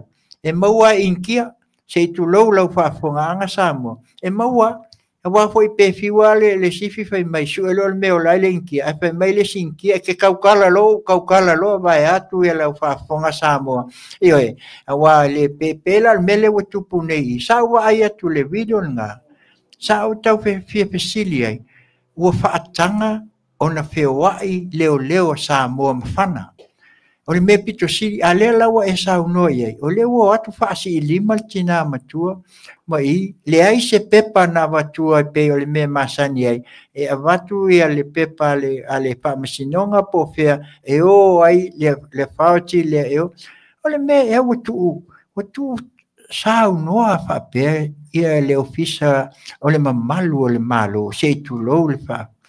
O le kea fo le ali, o manei me fai loa tua ia I lato ai se sila e a fai ngai la ai o mai le ai nga su o tupe la ai e tongi ngai ale ka alo fa pe ia le ofisa le lo o tupe foi la fai la fo ngale o le ako kongi e wa le la kiki pe au ngai fa sanga mai le ai nga e wi ana fa pe le wa ko veti ai se sele la tu ma penga ia e pe o le nale nganga e te tau ona lato titilo I le tūlanga ina ia wha mauni ai pe a pai lato te o e wha tino se ngā luenga po se oso wha inga po le ale mea ia iai tā penanga pe ona e saunoa tā pena mua mea uma ma mea pe o le whamsinonga fo I New Zealand ia no ola ia o le olea ia o wha pe se tulo wha pe o whana ia le awa ia e koe apa e le whana list time ia ua pakaku o se lua le wha se I vai atu le whafonga ia na si manatu foi lewa ia ai kake le pule lawa staffi ne na watu se tā ua ia pautuanga na ia ongo tūlanga lewa tūlai mai ai ni kua kele au nge mea o tupu mai si o tātu atu ia man whaalo tupa te le ia o whawhitauri ai pe o tūlanga le iai e avatu ai foi ia ni fautuanga I le mamalu le atunu ina ia malama foi le latou ai a tatau tupu lo me whapea pe ona fsilingia po wai ai se authority na whaatanga mai e le whamasinonga o ngā raid le whalo le ainga le la whaatanua tina malantama whapea na fsilingia ai ngungu ia ali malo le ai se tali mantua la le whapea mai. Sa ia le case whapea le lua fesulima. Le foina no ele tūlanga ua whaasi lima se ia le tamaiti laiti. Le lana mai e whaafautuanga le ofisa o sulfa inga I le mamalu o li malo pe a whapea ua mai ai se whaamauti noa ina o se whale o le aadu iai le reida leo. Ia toe ilo pe a whapea o ieni I le whaonga ino au penga pe a whapea o ieni whanau la iti. Le whamatala manino e le tina lea I lana tama. Ina ua o e pena o e se whale tupe o le la tutu I le kiu. Pena o e lo fiso leo. Ai ai mai I le tamaititi 5 tausanga. Whapea atu le teine lontina se vai ala le wa whai mai uma le tama. Whaataitai uma le tamaititi leo so whainga le no atuai leo lato whali. Wow. Wai aila I le whaataitai inga leanga o lewa ai o tamaiti lava ia o mea poeata. Ma mea po leo ia tamaiti. Ia o lea lawo atu whaatino nei tu ai ngā whainga I lumo o tina mātutua ma whaapea alo whanau la iti. Ia o le ale tu ai nā o onga le lei o le a abatu I le nei tamaiti alu toto. Pe o le tūlanga nā whai whaafautuanga ma lapata inga le mamalo le atunu. E ele toa ia tutuli e se ai. E lea ia tau a le abatua se pepa tau te le tali e ina te tono o tau maota malawa. Malanga e le ai se lato pule e o atu ai e le abatua se pepa wha maonia mai le ofisa o whamsinonga. Moni. Ia le e peo le alana ne te uwha pea foi ai wawhai atu se tūlanga o se whamtalanga foi wha peo ata ua peo na watu se tala lualfa. Langa e te iwa oso mai se sima se mea wha pea ngā mao mai le tā whanga aku la bea ita mai o le winga na al whamtalanga. Langa o le o tangata po a inga so se mea kaua kuai oso lo. O le alana walai o na watu wha i tete. E peila ona e saunoa, ia le lei ona tāpena, ia le ala wawa ai le mea puat. O nona winga, e tūpua e alta mai titi le ma mawhau pele mea na ba ai ai, a o soifua ia luna koe kama or whatever. A o luna winga o lewa ai ia le lau whamatala ne. O luna winga la o le a whai pia ma mea e tilo iai. Mai o le a whai fo i ma mea tilo iai lea fo i alo. Lea tupu ai. A ngā i le ofisa o leo. Whapea o le ofisa e sulwhai ia e tangata. A o le wawa ai iai le matau tia o le mea. Mea le nai wha malulu atu ai. Ia le ai mate leo tau mwhai e tala noa mwhapea o se whawhewhi pe. Le ai o le abatu sao mamanatu. A wai peila on sao noa ia. A wo mai ni mawhana. Ia pe te woto ai oso mai sisi kua po le al me tau mai ai. Wha tino lo. Whapea la onga le a defense. Ia ona o le wo atu nei ma mea ia. Ai le ai se wha maunianga oni pepa. E watu se iwei tai po le al me tau wha tino. A le wo atu. O le mea pito sili na whaingata, o le watu ma upenga. Upenga ine o whana ma mea nei. O mea e taun wha i tete iai. Se i wanga nā, ua iai le whaoti. Ia ngā lako kam whaila ia le whatino. A la ua iai se pepa wha maunia. Ia mal wha alo tupa. Ia le. Ia o se vaenga le nei whawhiawhi nai fo i la oe taula papa. O le tūlanga le ta upu nei. O i lou i tū malo i lou turfi mo taa. O le University of Newcastle, ua whaipa anga nei ma le nuu mo taa. I le ngaluenga to e whaafo wina ai i le lato tonga tongo. Ia e mawhai o na whaabanoa ina le ala mo abanoa whaapitoa mo ta whaonga. Le mana ia e lo tilo atu. Pea whatever ai le PICC o i la ie. New Zealand. Le ofi atu o waa pau le alo. Mantua foi la o le mataanga le i Hawaii. Le sisiva le mamalu o alo mawhanau ia o ngai le BYU. Ia, mana ia la le whainga o la iai le tongatongo le a auto i mota. Le alu le awalau papa le awala savali across mai le si tu lungo le tongatongo le sami. Ia, le mana e mana tua la, le whapea mai. Wa mauti noa, i se taimi umi o le a mauaia wanoa turisi, ma o lea o se vaenga le na o le ecotourism e mawhai o nao o mai le tele o awala ese. Mata ina le nei wanoa le lei, ma le afio anga mota e fōlinga o lona set up e peo le mata anga i Hawaii. E mana tua la, le whapea mai, o le tele i o le exposure o le tongatongo le sa tatala aloa ia e le afionga le tupu mai Petania, King Charles, le sa tatala aloa ia ina, o pela o le exposure ngā le ua tele tangata tawhawhau, wo tau nui sa mō mawhia o e mata i le. Le lai whapea le ua ngā lulu e whaatasi ma le University mai Newcastle i Australia, ina ia tau mawhai e toi whaini ngā luenga e toi whaadileia. Ia mana, ia le mata anga, tau ai fo le tau territory a tau la papa. Haftai, te kere lava e tusai o lea foi a mata upu mata ngofi, ia e pea o na sila fia foi. Ma i ma ue pe anga wha PSL wakua i ngal ko ngā kongo po lea sa ia e kaua i kai mele wa i e tau mesina. E ona tātou wa aila ia le pea o Hawaii. Walo no winga si o ato umai ia alo mai va masisiva kami mai lalo le ala papa lea ka milo aku esi tu peo le o le tulanga le nai la ia anga la si mele le to ne to ngato ele tele io tu sai sawa i le va le tua o le wala le nga u ka nga ska mai mele le tua o mai mai si a inga ho le tua mai na le saulenga i ko tu vao ma vini alona winga la e paule le ata tau no fai e tua ina ia matua i fa va fo le e fika mia ia ni a wale tele masalo a pu ia o ka olen kusiaka Ioi, e foi ela o kusiaka la ko ke lo fai me ia ai faftai a tonu fo le manuia si o mato pitonu ia masi male afio anga fo ia ono fa manuanga la vai pe ona e sa unua ia ai tato Paul me ia umi leola, umi soifua, yang ne ia me uma, ia tātou te wha moe, ia ai manuia, ia o manuia i tupulanga whaia e si o mātua whioanga, o nei ia iuni, ia o le fui wha manatuai, ia le se lau teu sanga o le au la kapia si o mātua nu, e whai i nā i le malai la kapia nā i mota, e karanga tau mesina. Ia a le fui lau mo mai le tala fia.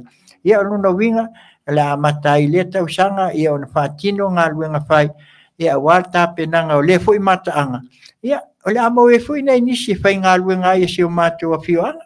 Wa ne ya me uma le fa pe o mataanga nga ko waila ia o mataanga uma e ia kanga kai o e kiringi yo e ia kanga kai o e va ai ia ke wangi a ia no winga o la mo ai fo ia manoa ia ai fa tai pe a fai o le e va ai ia le pinga malo ia mo le anga i luma ia mal fa ralo fa tai Lelei, ia o le ua mole mawina ua tautino e le sa avea ma minsta o le Ministry of Commerce, Industry and Labour. Le fionga al faipule ia fale mawainga te mai ta fua. Ua pleaded guilty i molianga e lua o le aveta avale whaatamala. Ia o le peto e lua e masina po yuni ele whaapela avala awinai po le ase whaasalanga. A lo whaapela sa ave se tarosanga ia awane ia i se whaasalanga fo ile pe o le awane i molia. Te tātou titilo. Yeah, moni.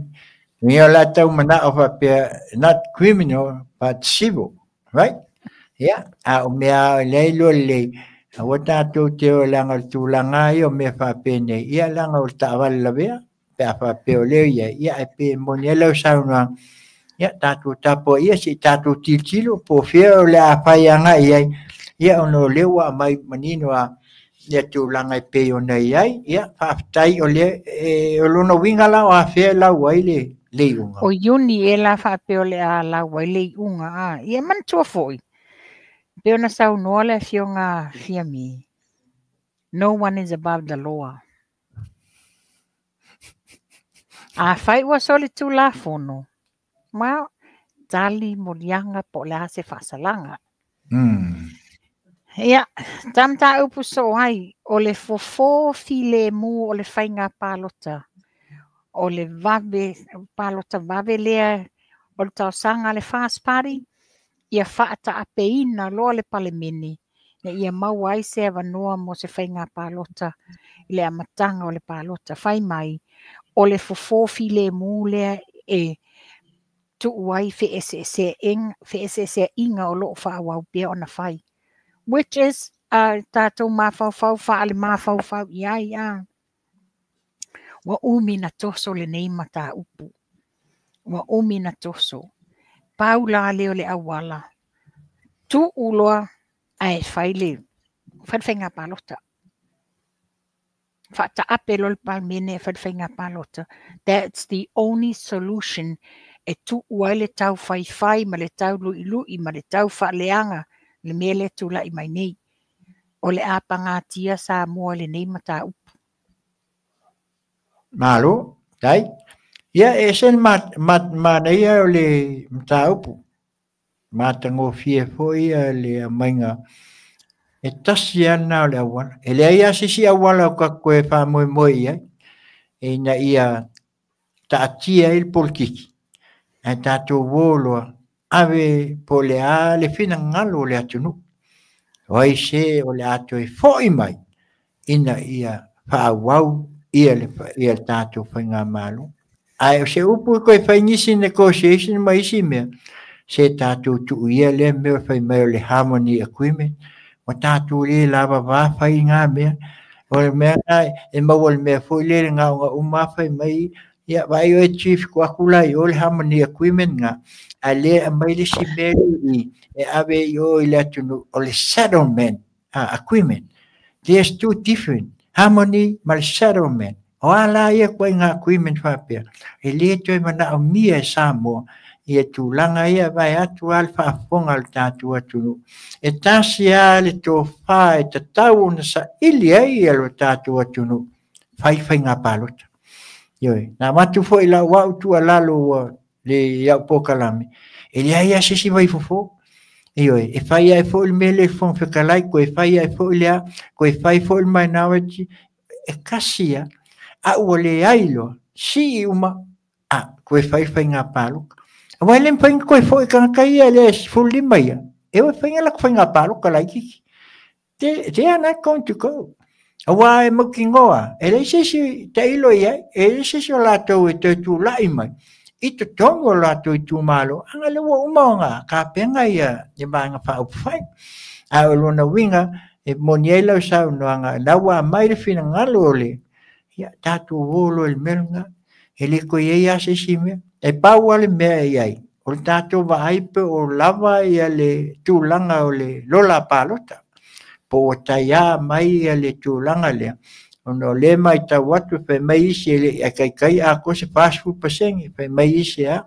Ya le foi manino foi le saunoanga le komsino foi ngā pālota. Manui a le lato tam foi salu pol masina fo. Yo na mai la ia le se li poti alo ia.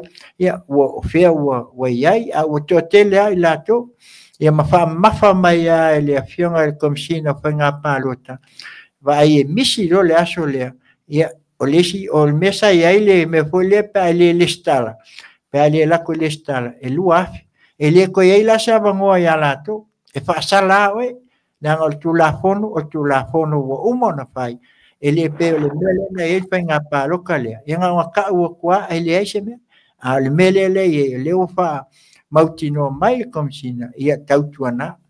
Nei te o tō whapea mai o le ofisa whai ngā pārte ai, mātou e o al tū lapon, e si linga lo o taponi le listalaina, o le si aso, o alu atu loto sala, o aela ia le whasanga i ma le sala e lua afe le o iai, ia se vang nāfo, ia o tō iai se ilo i longa, ia o tū lafono e peo na iai, ia peo le nāle anganga, a e whaafetai pe a whai e tafa se whina ngalo o le awhionga e le ama malu o le malo, ia e mai se fo sui tō fia, ia whaisa la tō paltui ina ia maua lo se tōnu, ia e whaatino lo, pe o at fo ila fionga e leo tamaitai pāle mia, ia pe whata api, ale kai mia ele koe ase si mea, po collusion, po lea uma mea ia kau whai mai whai, tasi ale au wala e fo ai, le mele, whai ngā pālo ta fo, ona maua la ia le sa mo le tō fi mali. Ia malfalo alo se au lea ia a fseosoani atu ia e mawai fo ia i sofina ngalo ia a wale ta whaasoa nei a fiafi ia malfalo alo. Le lei mana ia le whaasoa mai tau lampapa. Pe ona sau noa ia ne a fionga ia tole a foa tu ia whelolo. E loa tapunia lole le stalainga o tangata pālota. Ia so tolus fulo se tema. O le silova iaso, o le tapena ina la lea o le lisi o i lato e le stalaina. Whapea loa wha matu atu o lato mulianga e tutongi le lato tailua afe tā la. O le taimile nei o lo whapea. Taimile nei ona o le vaenga le pito te le lava lato le lola pālota. O le vai maunga tasi lua tolu wha. O lea la wa wha matuu e ngā lulue uma ia le vaenga lo fiso whainga pālota o le watatala ina o lato wa ova taimile au whainga luenga o ngā o se vaenga tele lea o le vai maunga tasi lua tolu wha. E uma loa lana le stala inga ia le vaenga lea masi i loa le au whainga luenga wa le whaua ngā lulue wo i tua le au whainga luenga Masi i lole o lātou i o le motele sa la whai. Ia e titilo whaila i ai taula papa. Toe wha masina i e tatoi. Mantua le watatou me. Toe o Iuni, Iulai, Aukuso, Setema. Toe wha masina i e tatoi. Tāpunia lole lola pālota. Ia o le nā e o le whautuanga foi. A vea i foi le nei awanoa le tātou Pokalame ina ia avato e foi le fautuanga ma avato ai le tau longolongo le mamalu le atunuu a nga i e whaia o tau le stala ona e te lē maogaoga foʻi le lua afe tālā o le sala lē la faamatuu mai. Pela ua tatanoa ai le vaega lea, o le ua faailoa mai ia sui tauvā mo le vai maugafā. Faailoa e faualo o ia e lona fā ai sui tauvā mo vai maugafā. Ona ua salalau tala e winga i sui tauvā e leʻi faailoa aloa ia seʻi vaganā ai sa fai se fono le afioʻaga o apia. Ia o lea lana na saunoa ai ia le afioga iā tutufuga le mamea ropati. E na o le toʻatolu sui o lea ua latou mautinoa ua faatutū atu. Ia o le sui muamua o lē saʻavia ma failautusi o le fono. Ia le afioga iā tiatia Graham tualau lelei le sa failautusi o le fono. Longa lua o le sui a matou mai al mangoto le afioga iā tonuu fua moli amitoanaʻi misi. Ia o le lona tolu o vaea Ivana Eli. O ia o le tusala o tiatia e tamoe mo le HRPP o tonuu e ave fuʻua a le fast a o vaea Ivana Eli o le tautua pati. O le taimi foi la le fatoa faailoa ai la e faualo i totonu o le fono lea. O ia e iai lava le alu e tauvā. A le taimi lenei e le o mai loa po o fea le pati o le a tauvā ai ia. Ia faualo. Ia mai latou e toʻalima ia na avesea mai ma le vaega faupufai le fast. O le foi laua mo le mauina mai. Se tasi foi o le sa avea ma minsta o le whainga malo o le HRPP a o iai. O whaola sa kakopau ai nuu. Ua tuina foi lo na ingoa e ia e tamo e foi. Ai alu whaapea su tuto tasi. Ia. E fōringa mai e peia e to tele nisi ia lewa mautinoa le sui o le HRPP, lewa mautinoa le sui o le fast, mautinoa le sui o le tautua. Ia, lewa mautinoa le e alu foʻi ia whaola sa, ai o le a alu tamo e wha tuto tasi. Ia le mai lopo fele pati o le a tawa mai ia le olo tu nei le foi le minsta o leo. Ia, o le lawa au mai ai, te le la vale lisi o le tu fatasinga la le o vai maunga wha lava ia. O vai maunga wha lava ia, o le lola e ono afe mo na tupu o la to tangata parota. A o lea ele i longa na afa le lola le nā. Peila o le tūlanga na le whapea i o loo. Ave le wha mua le ngā lulua i a vai maunga tasi lua tolu wha. Ona o mātou ia vai maunga wha e tele o na nuu tua oi i le taulanga i a pia. Sau mai ai mata utu o tau i muli nuu, alu i utau moa sau ia mātou e to tele. Ia o tūlanga na iai le vaenga le tūtau pālota. Malo, haftai, o le alai mai tau atu ele o le tu mal o le o i foi vai monga le fape ele suita mai tai al fast. A foi la mātou la ne ia le mangoto. O tunu o le fionga ia tunu io. O le tinala O le tina ia tunu. Ia nala le o le ka ma ke fape o le un pa lu uma moli mai a le fa me ia ai a le la uma ia faftai. Ia o mātou ia le mangoto. Ia mantu foi na mātou ia le mangoto le ele le pese ale a foi. Ale te vaka o le Sunken Road. Ia, o inala le e tula i mai ele tina ia tunu. Faftai, tai atu lava leu mai tau atu. Ia, tātou tilo pea ma tātou tāpua ia. Ia, o leu a mata o na leiloa po whea o a ngai ai nisi o sui. Ia, e tātou tā lia manu. Ia wā lea o tātou lewa avatu el tātou hoi se pautuanga ia e moni ai e le leifai ngā pāluta. E pau ale mea o leo te tiutilo ia te ilo sau whingalo tupai. O le tātou pāketi tala tupe. E pau le nā le mea nei te ua wa pe tātou te whaia se caretaker pe o le mele ai. Ai, o le mea te tau na whai, o le move o le motion, move mai luma palo te tele. Heoi, ona o le winga le na ina ia tala noa ai le paketi le, a whai o le masina fōe, e kaunka ki kilo wa teipo ai le vai. Ia si sinala ia le teimil nei, awa ele whaingo fia le budget. Awa umalo wa pasia le pakeki o le 2025 ele si, a maka pe lua vai aso e malo lo ai ofisa.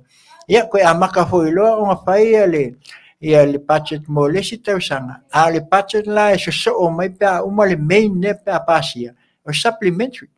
Langa foi mantua ave supplementary e peka pai le main de pa o pasia pe a umal fono na ia le lato fono na lua e a foi tipo ai le supplementary ia kamala alela ia aluna winga e paule na le me le tate manatu ia taisa fai le palota I tu mai luma ia ia o lata ita ia tilo ia pe a fai o le la fa malusia le lua afele ia tauna something foi le se tilo ia le vanga fai nga palota ia ai mese foi o le tulanga tula I mai ai nei langa le titile ia le la kalango ngai a o fai nga palo ka ai le se pake ia olono winga a ponde ke te kai fai ngai ia wa ko fa funga kule alu le o ka sainga o me ia fai ngai la kai kale tu ala folia a mana o ye mo mai luma ai ia fai lo le se action plan ale penga malo oi lava wa ye pa I lola let's do it aka o fili si va nga uma fa nga fua tailo ye a le paketia wa ka uma pa siange wa le se paketi o la ka alo ko lu lima luon ia pe a fai fa kali fai nga paro tel masin ele ka sanfo ai mo mai lumal palo ka ko sale pe kalangol pa ke ki pe a umal fai nga palo ta po se tema po ke topa but we have a budget that is going to make it van nei fai nga malo mai lu lima luon o le ala so ngia ia le lu tas le budget le sa fai le fionga ia mulpola na rosa le sanga lue no wa ia we can do the same wa foi mantua pe le mele le na fai nga mo mal vanga le kuri mel pa ke ai ngo fo ia ke te kama se complete pe lua masina le fa ko a walking ai lo como ele e com fai pa ke amai ai mai ma kwa misia ia le la wa kupu ngi fai uma ola matanga male fai uma ia ka ko ta po ia ela ngai pe ia va tu ai se ta po ia fai mo pili po le atu langa le o iai ia o se fano noanga le tu langa le metau media wa pa usa mo I le media freedom world ranking ona ole malosi ole pule pa uma wala lo isa mo I fa sala launga mfamtalanga sa olotonga o laulangi sa numera lufululua sa mo I tausanga den te nei a o lea wa pa u I lalo numera fast food fa tausanga le nei wow o le World Press Freedom Index e tu fatasia I tausanga taitasi I reports without borders pela tu langana le wa mai le lisi ua pa uma wala loai sa moa ona o le whapea mai mo le tūlangi o Pasifika o New Zealand ma walunga lona tūlanga I le numera sfuluono o Australia numera lufuluiva o Fiti e fase fulu o Samoa numera fase fufa a o Tonga numera fase fuluono o Amerika nai rank 5 I le media freedom of speech o le tau o Samoa o se whataita inga whai tūlangi o le saulotonga o whaasalalaunga mapangatia I tausanga taluai ona o le malosi o le pule a le palemia taluai ma se vaenga wha upwhai sa umia le pule mo le fasifulu tausaga se ia o'o i le lua o lua tasi. Ia, sele lea fo'i. Sele le wa pauma wa lalo ai le rank o Samoa i le freedom of speech. Ia, a tonu o le ase tūlanga o le whainga pālota, le la alumana i nei, po le ale tūlanga pe la put forward mai luma, a tonu o le a maua e se sulu whainga le lei mo Samoa se taimi o i luma. Ia o le nei tūla, tau la papa e watu le wha mai senga. Le wha mai senga i le sa avea ma whai puli. Le fo i sa fonga whitalai o le maota i ni tausanga.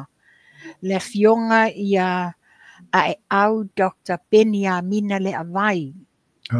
Ua wha malo loa na ngā luenga. Ia wha mai senga i le whanau wa ua maliu fo i le whaletua mua mua. Ia wha pia fo i lali ialo lea tamani. Ia ua whai ilangi langa fo launga te lela na tautua i a Samoa i te leo tausanga. Nā lopa tai. A te atu lau fionga. Ese le mana ia o le mata upurena e maia o lea fo ua ta malama i fo. Ia e whapea fo te ite le in whaatulanga ina o media. Ai whaapetai lau a fionga. Ia a leo whaafonga i a Samoa. I se tautua al si fufonga o le tae au fo. Ia radio mai ni California nei. Ia e ala le lana au nanga mai lau a fionga i New Zealand. Ia le po i lau manino ai le pa ua tātou i le tūlanga i pei ona iai. Ia whaasala launga wha media i pei ona iai. On langona la ia leo le nganga whaapetai lau a fionga. Ia o lea lama o lo o maua nei wipoti e mwhai ei ona longo puia li i lo tātou watunu. Ia wā lama nei meo whaasala launga i pei ona iai. Ma nei ia e ui lama ina tātou pa ui lalo le fast food. Ia atonu e le lope o atu le tausanga ia o koe me ia ka koulunga. Ia pe a whai tātou te tū mau lava i le freedom speech pei ona e saunga. Ia ai maa lo whaapetai. Le foi la ua e saunoa se ia watu le nganga o whaamaisenga mai si fufonga o le tae au po radio Samoa mai Long Beach, California nei. Ala le i la lātou tautua. Ia maua le nganga o pa ia o ainga. Tu te tele mai tu taulang. Ia ona o le mala au o le tua i se tasi fo. Sa vea ma poutu le ngata i whainga upu. Ale tātou atunu i tutonu o le malai tia whau. Ia ai whapena fo i le awhioanga. Ia ai meise o lana tautua whaafo mai. Sa tautua ai si o tātou atunu. Ia le mea lea, ia. Matuai le nganga le nei tu lai wha meise i whanau. Ia ona o whai i langi fo launga matua. Ia ai meise o pa ia o ainga. Ia ona i tu te tele ma ona i tu taulangi. Ia o upu ai masani ai pe ona watu fo i se mātou au nanga i le nei asu.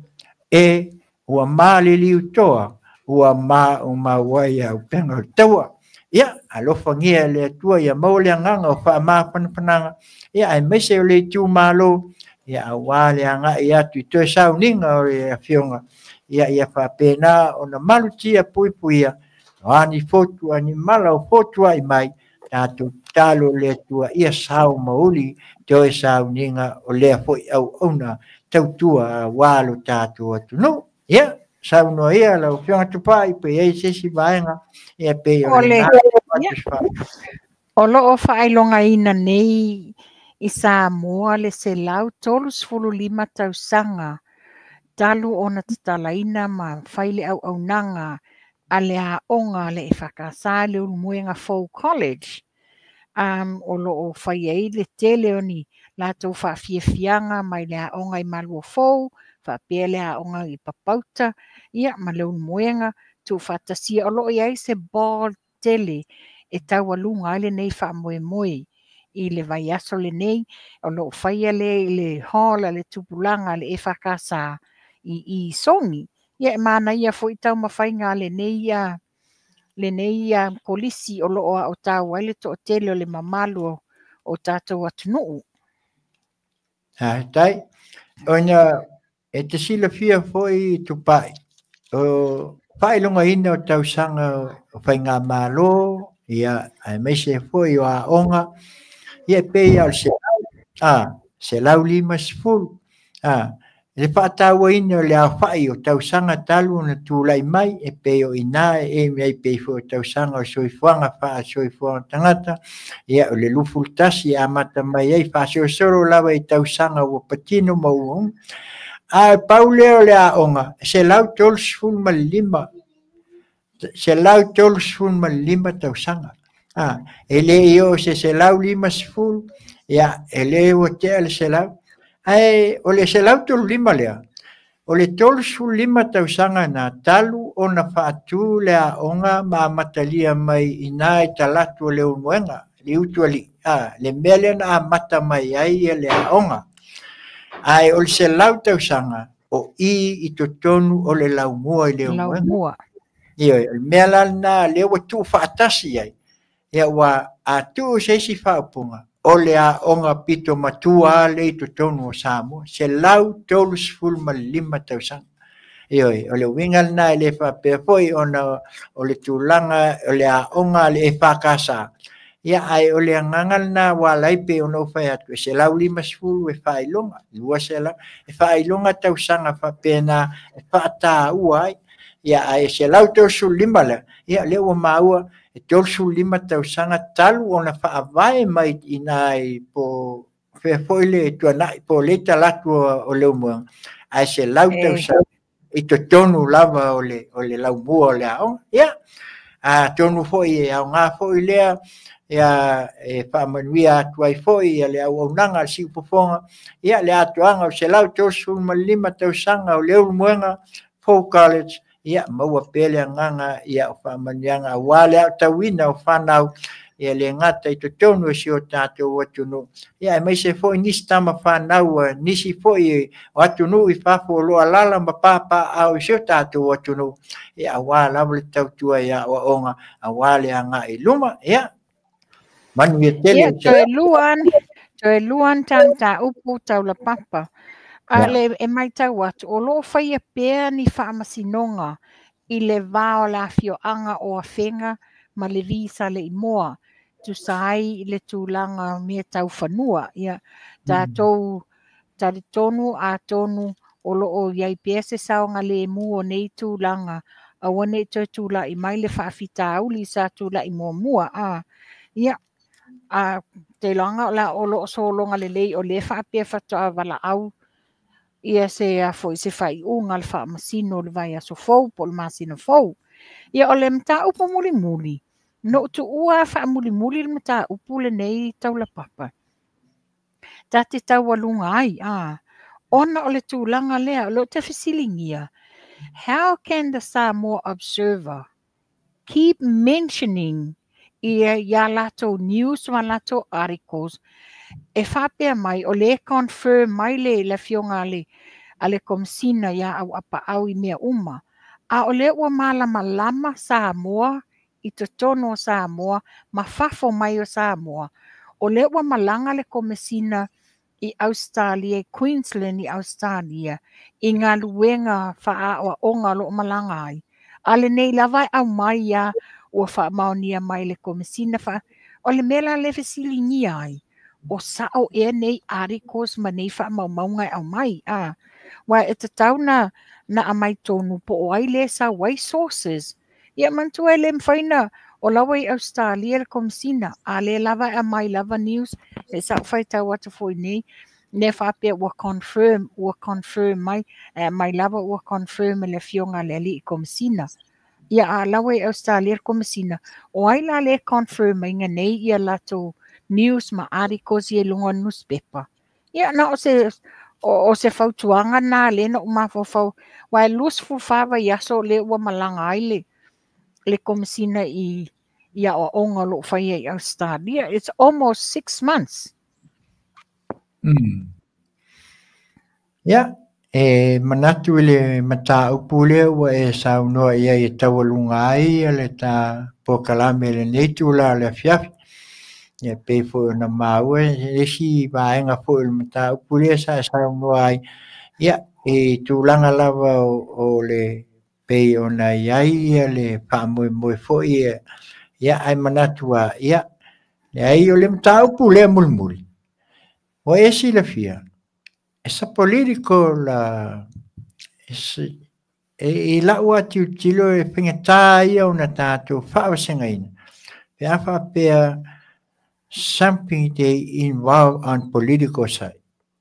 It's very politics. Kako kam fai ala pe tato tam fai tulanga o le pe moni ai lo sauna. O ai. O ai le pe mai ai. Ele me fai al wai ale le komisina ia malisi me ese tula. Ese tula. Ai a fai la o ia se tangata lo fai nei le tulanga le e pe ona e sauna ai. Ia por kikia.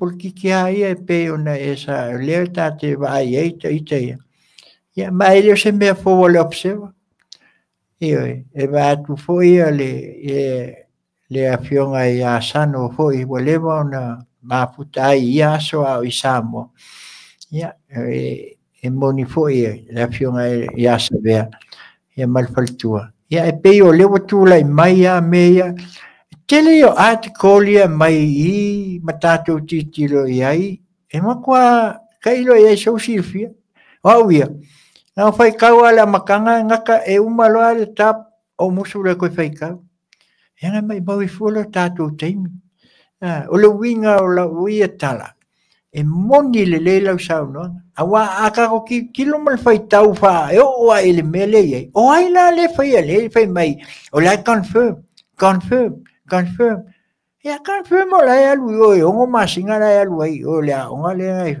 a fai la lo confirm mai ele la se si e pa wa kana kala ai o su komsinga so either one of them la pase se lungo komsing e kailo e ngawi o sia ia le ai feedback il mengi po le mea o la update la ko komsing ia nga mai la ia le ole feedback al komsinga anga i la wanga le se me mana ya pe folinga mai folia a me se alguém os people se o leva foi ya so ia e pawale ole os people puxo am cuila e pa a il fai nga malo ia ave le ko amai abaku pe al kala foi abatu au mai e acabaku o feo la ko lu ala al mele wengi le wa uma nei lo wa ko inga o so lo ko inga support mai na le la wa lo ko inga o I pawale muspe pangak fa ka ko mai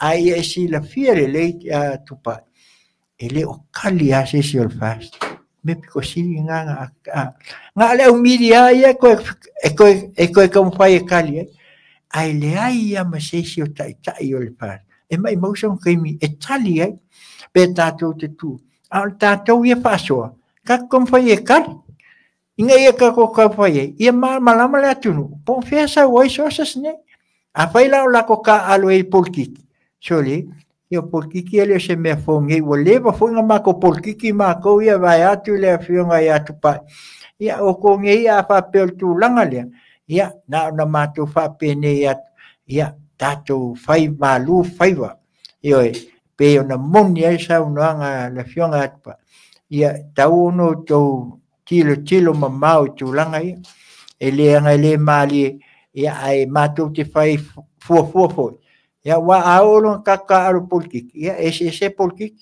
ia politics le wa yengi o kile yo meka ke vai kuai le ngate le la tu fasa longa le tu di editors ia mis awale ai ka kuai sa ia es kamale o ken dauli na mate ia pe foi la ona Wakino pe o le foi sa ia le afiong ai le at ele sunga le ata ole man fui pe asa ia foi na le observe e ai pe o le wingal na pe la ona esa no ia ai pe tato tali ai manu io wa ngi me ale pe a kol tu ala loa io o le taba tu nga ia o le ngi lava au nga ala o nanga si fofonga o tai au fo ma te vatu le nganga tu ala ma te vatu le faso ai me o ma te wa ai fa maunia mamoni ele fa pela atu ya ma te ni memo a o me o ma te fa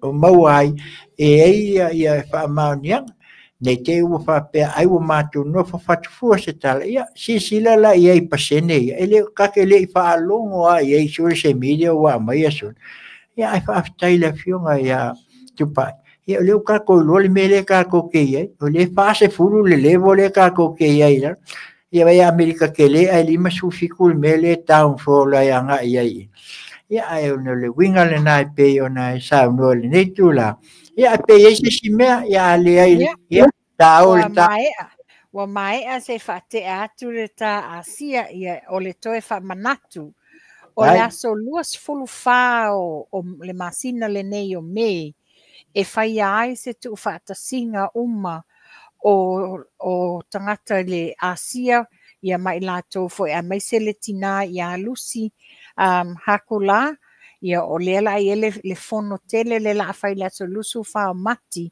I le tula e lima I le fiafi I le Onehanga Community Center I le Yates Room ia o le na ia le o la whapea ona whamamla mati liaia tato products a le Asia ai mai se fo I le au nanga o le promotion o lo alu le taimi le nei wa o le na tu fo ia le fatasinga e fai le sto na I nei ia ai pe o toe fetutu nai ona o le tūlanga lea o le asosa tina le sa nei ia ne te ua fai atu le fono a le to te lo tina ua umana iai a la tau fuafuanga fai ia e te whaalawiloa atu pea ia o tūlanga na iai tau la papa aua whamanatu atu pea nisi o lo malanga I Samoa tau tuana whaonga la Renew 28 e ese le aonga au mai se lava o le vevela o Samoa. Again, e watu whaafautuanga foi, e ao ngā foi pēr e whao ngā inga I Samoa, ona o loo iai lava I le pepesi o le whaamai o dengue fever I Samoa. Ia matautua nā la wing manga o lau vai le Asia, ina ia whaafai fie, whaatuma mai na foi ni a fianga o mai o tino ia te oi. Ia o le nā tau la papa wa uma atu le ata pona pona a sinelo matua I ngai New Zealand. Malo, whaaftai. Ia e manatu e kasi ale fisili le Asia e langa leo atu le whangulia. A pia whaasino mai le leipo ho le sa tātala no ai. Ina ia manino ele atu nu le ituna I ele leipo po fea sa sai. Ia le nā uto tanga I atu le leipo pa. Tanga I mai le leipo lea. E vai ele mawhaina masai because o le leipo lea wa umana embedded print I le plastic lea le PVC. Ai o le tūlanga la lea o le Asia lea e sisele a wala lea mai ai. E tu sai e sili la ititi whai lunga I. Sili la ititi whai I le whasi pepa. E tango tu la sasai e masai. O totonu la lea I le si leipo whapea. Wa osi uma I le maka lanu luli. Ai o le leipo fou le mawhaina sasai. Wa ai o le e horizon lea. A le leipo fou e whaatutu horizontal I a lato lenga. Ia, e pe o le alana na pesili atua I ao na malama le atunu I le Asia. E leo paponga le tātou atunu I le foi au nanga.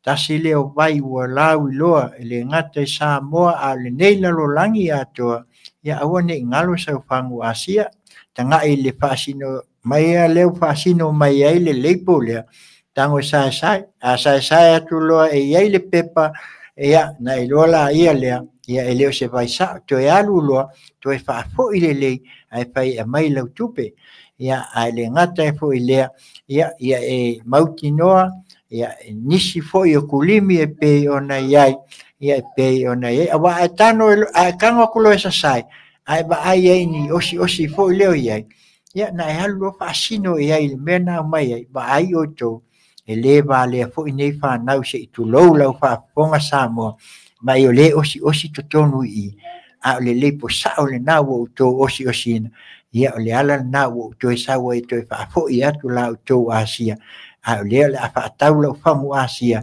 I le mea o lo mau ai ia ai le ngata I le o lo utuina mai ai nā iuta. Ia sila pia o tātou atunu, o mea umai ala iti. A tātou le tā pena ia e pe ona saunua la whionga tupa i teimi o sola. So se mea, ia mauti noa wa e tā pena. Ia mauti noa wa e saunia mea uma. Ina ia awane ia se mea petoa ai. Ia e pe o le nale nganga, a watu ai le nganga whaafitai, ia le ngata i le ua tele o mamata upul neitu lao le fiafi. Na ngona ai le nganga whaafitai mole atu i lau pai, ia ai mese foi o le tāpol kalame, mātango fiel whaafunga mai o tātou atunu. Whamalulu atu foi, ia a pai foi o lasa o whaafunga mai, ia o a foi ni fesili, ia o la foi se fisoaswani atu, ia e pe anō whai atu o tā uelo ni lo ia leo ni whaamasinu, ia a o le tō wha, ia o lea lava tā te tamu pai e tā pena, ina ia ao, ona longo pui ali ilo tātou atunu, a watu au mai, e ai meise ia sili ai sa tā whautuanga, ina ia manuia sa moa, ia mole anga i luma, ia o le mea lea, ia, tuatuia le nei a manoa i lau whionga, ia e te saunua ma whātou whāma iai, ia ai, o le si wafonga o le tae au fo radio sa moa, ma o nā lo whaanga malawa, whāmanuia atu le asao tina, e le ngata i lau a whionga o tina uma i New Zealand, ma Australia, ma se meo le nei lalo lang, i o fo i Amerika, o le tele o aso sa tina le e whakasa sa whai uma le asale o tio na iat, o nei malanga i le fono ho i le whai malua, ai pela o tio tele ai, a o le asa whapitoa le tele o i nei Amerika, i o le asa nei, o le weekend nei, le whamanatu ai, ia manuia tele le asa tina, mawalo soifua, ia le ngata ina ia, au nai awa ia le tātou atunu, ia ai meise o le tamā o le ainga, ia ai meise fuel no fo ialo, ia malpa ia o le ainga, ia o le mātou tala le nei tūla, ia whamanuia tele le tua, ia le tātou mawhitanga, ia amai alo pingalo, whātou whā mai o tātou atunu, ia ona tātou whātou whā le nei tūla le fiafi, mal whā loalo. Le lei whaftai taula papa, ia e maua foi le tala e te usu fono i Samoa, ia manuia foi le folaunga i Samoa, pe ato usu fono atu. Ia e moni atu foi le wha malo man whaftai, e lau tu le foi le neia fiafi, ia pe foi ona e saunoa wha manuia i tina uma, po o fea le tu o le kelope o lo e maua maiele au nanga si ufonga tai au fau, manuia le sa tina, po a fea tonu le aso ua whaatulanga ina mo le sa tina ili nai tūlangi tō te iai. Ia sa mua malau whaafonga anga o se tau mawhainga vai le nā le nei au auna, ina ia longo pui ali o tō i mea lo tutupu to tono sa mua mawhafo mai, ina ia whaawhaingo fiela o whaafonga anga. Ia manuia tawalumanga o le pokalame le nei a fiafi tau la papa soifua ma ia manuia. Ia, soifua tupai, i o lea la tātu le pese lea, tawalunga ai le whaamoe le nei tūla le fiafi, ia wā o tō mao tina, ia pea maea ia le tātou whaasalaunga lea. Tō whātupai, manuia le weekend. Soifua. Ia o le nāla u whaafonga Samoa, nisi o mata upu ia sa whapea o na whaatala noa inai, ia le fionga po, ia politlenga po, ia moapanua, tupai,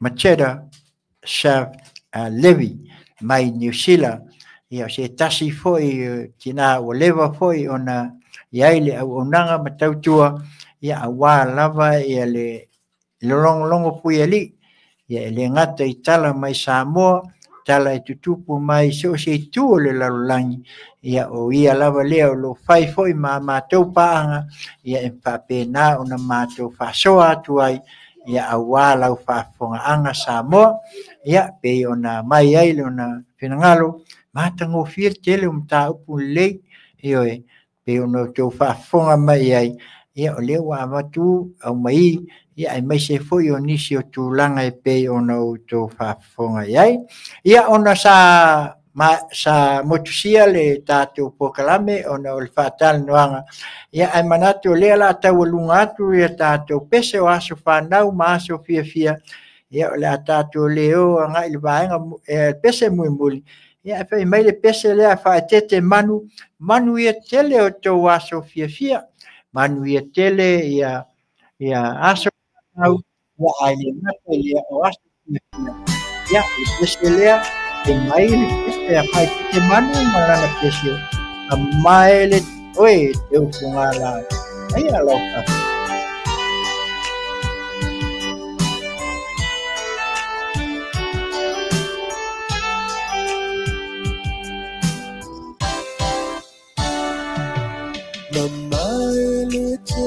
Fungala awalomi sa uukino ulima ao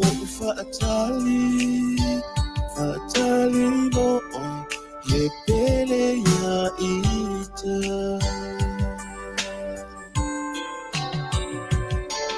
Keuina tele tala atangata Tama faye faaleana Aile iliwa Ailoa lofa Uona oha ulava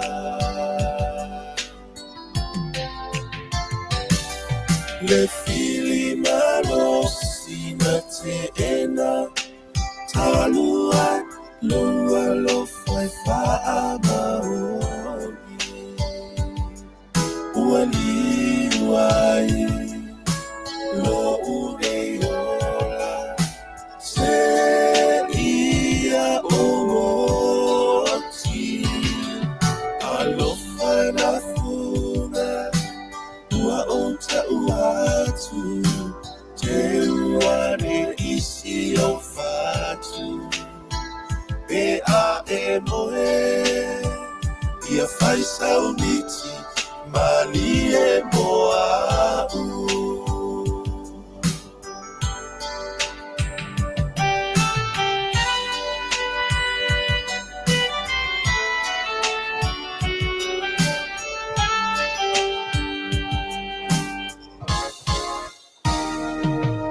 Oloa taua Waiota ualima Omea au maia eletua Esiliatu Nailo penina Mama ataua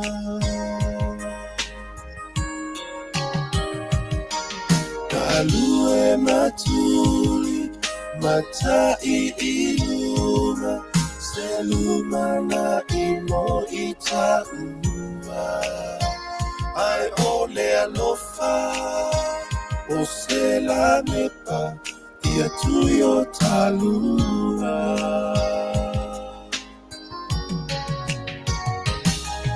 Le fili manosi na teena Talua loa lofa faamaoni Ualiwai Lo uneola se ia omoti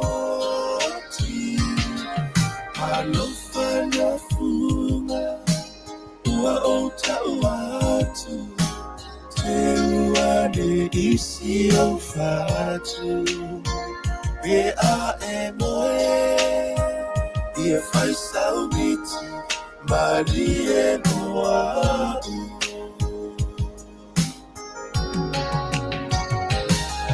Le fili manosi na teena Talua loa lofa faamaoni Ualiwai lo uneola Se ia omoti Alofa na funga Ua ota uatu Te uane isi o fatu Pe a emoe Ia fai sauniti Malie Moabu e moe ia fai sauniti mali e moa e moe ia fai sauniti mali e moa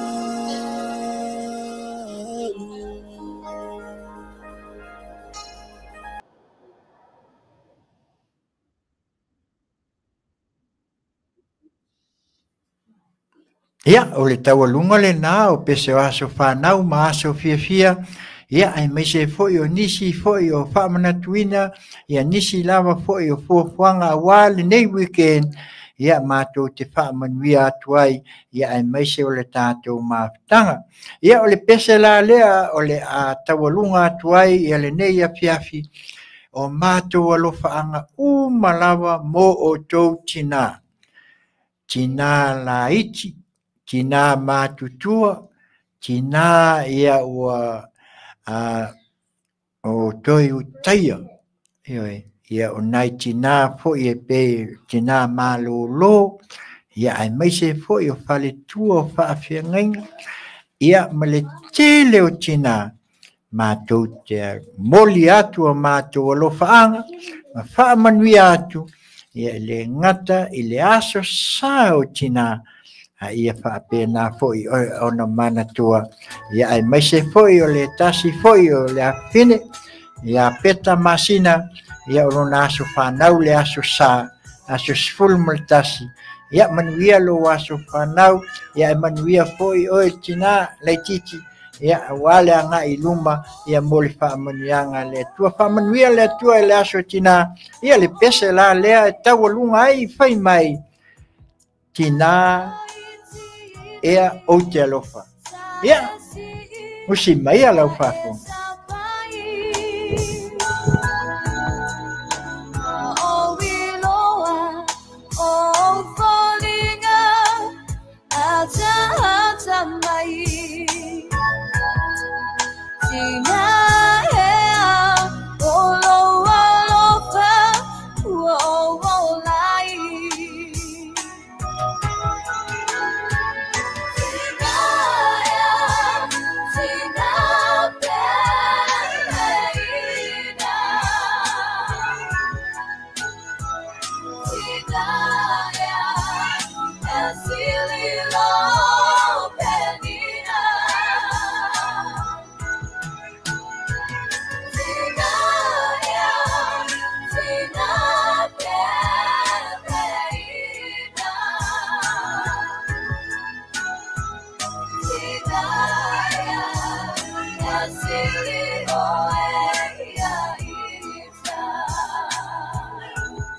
Ia, ole peselena mo tina uma, ia ai batu foi nei fa manianga mo tina asia matu ekalesia ole atu ua lato ole si fofonga ole tae au po ia manuia tele la uto waso tina ia la tato valaval tato to e feiloa i se aso o i luma ia manuia tele le nei a fiafi i lau fafonga Samoa le ase ngana ua sasi pe ua le talafia ngai la fua inu le aina ma ko te matua atu ina lama to au nanga le nei tula le fiafi tua ya viva sua la ulu ia ai mese foi ole tamai ta io soli sua la ulu ia male mato tapua inga faltua ia te visa masina male nei tula fa pene atuai la waona le nei fa tawa taula papa aftiti masina le nei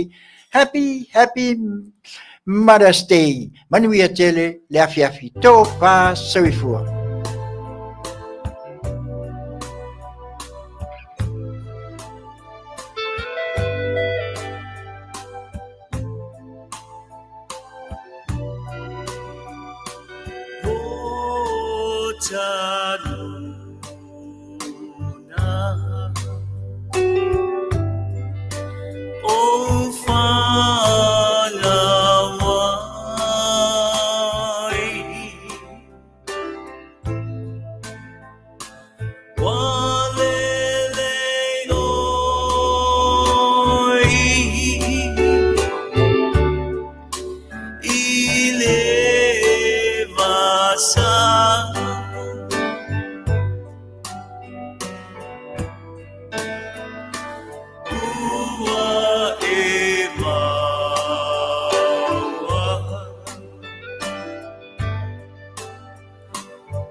Ileva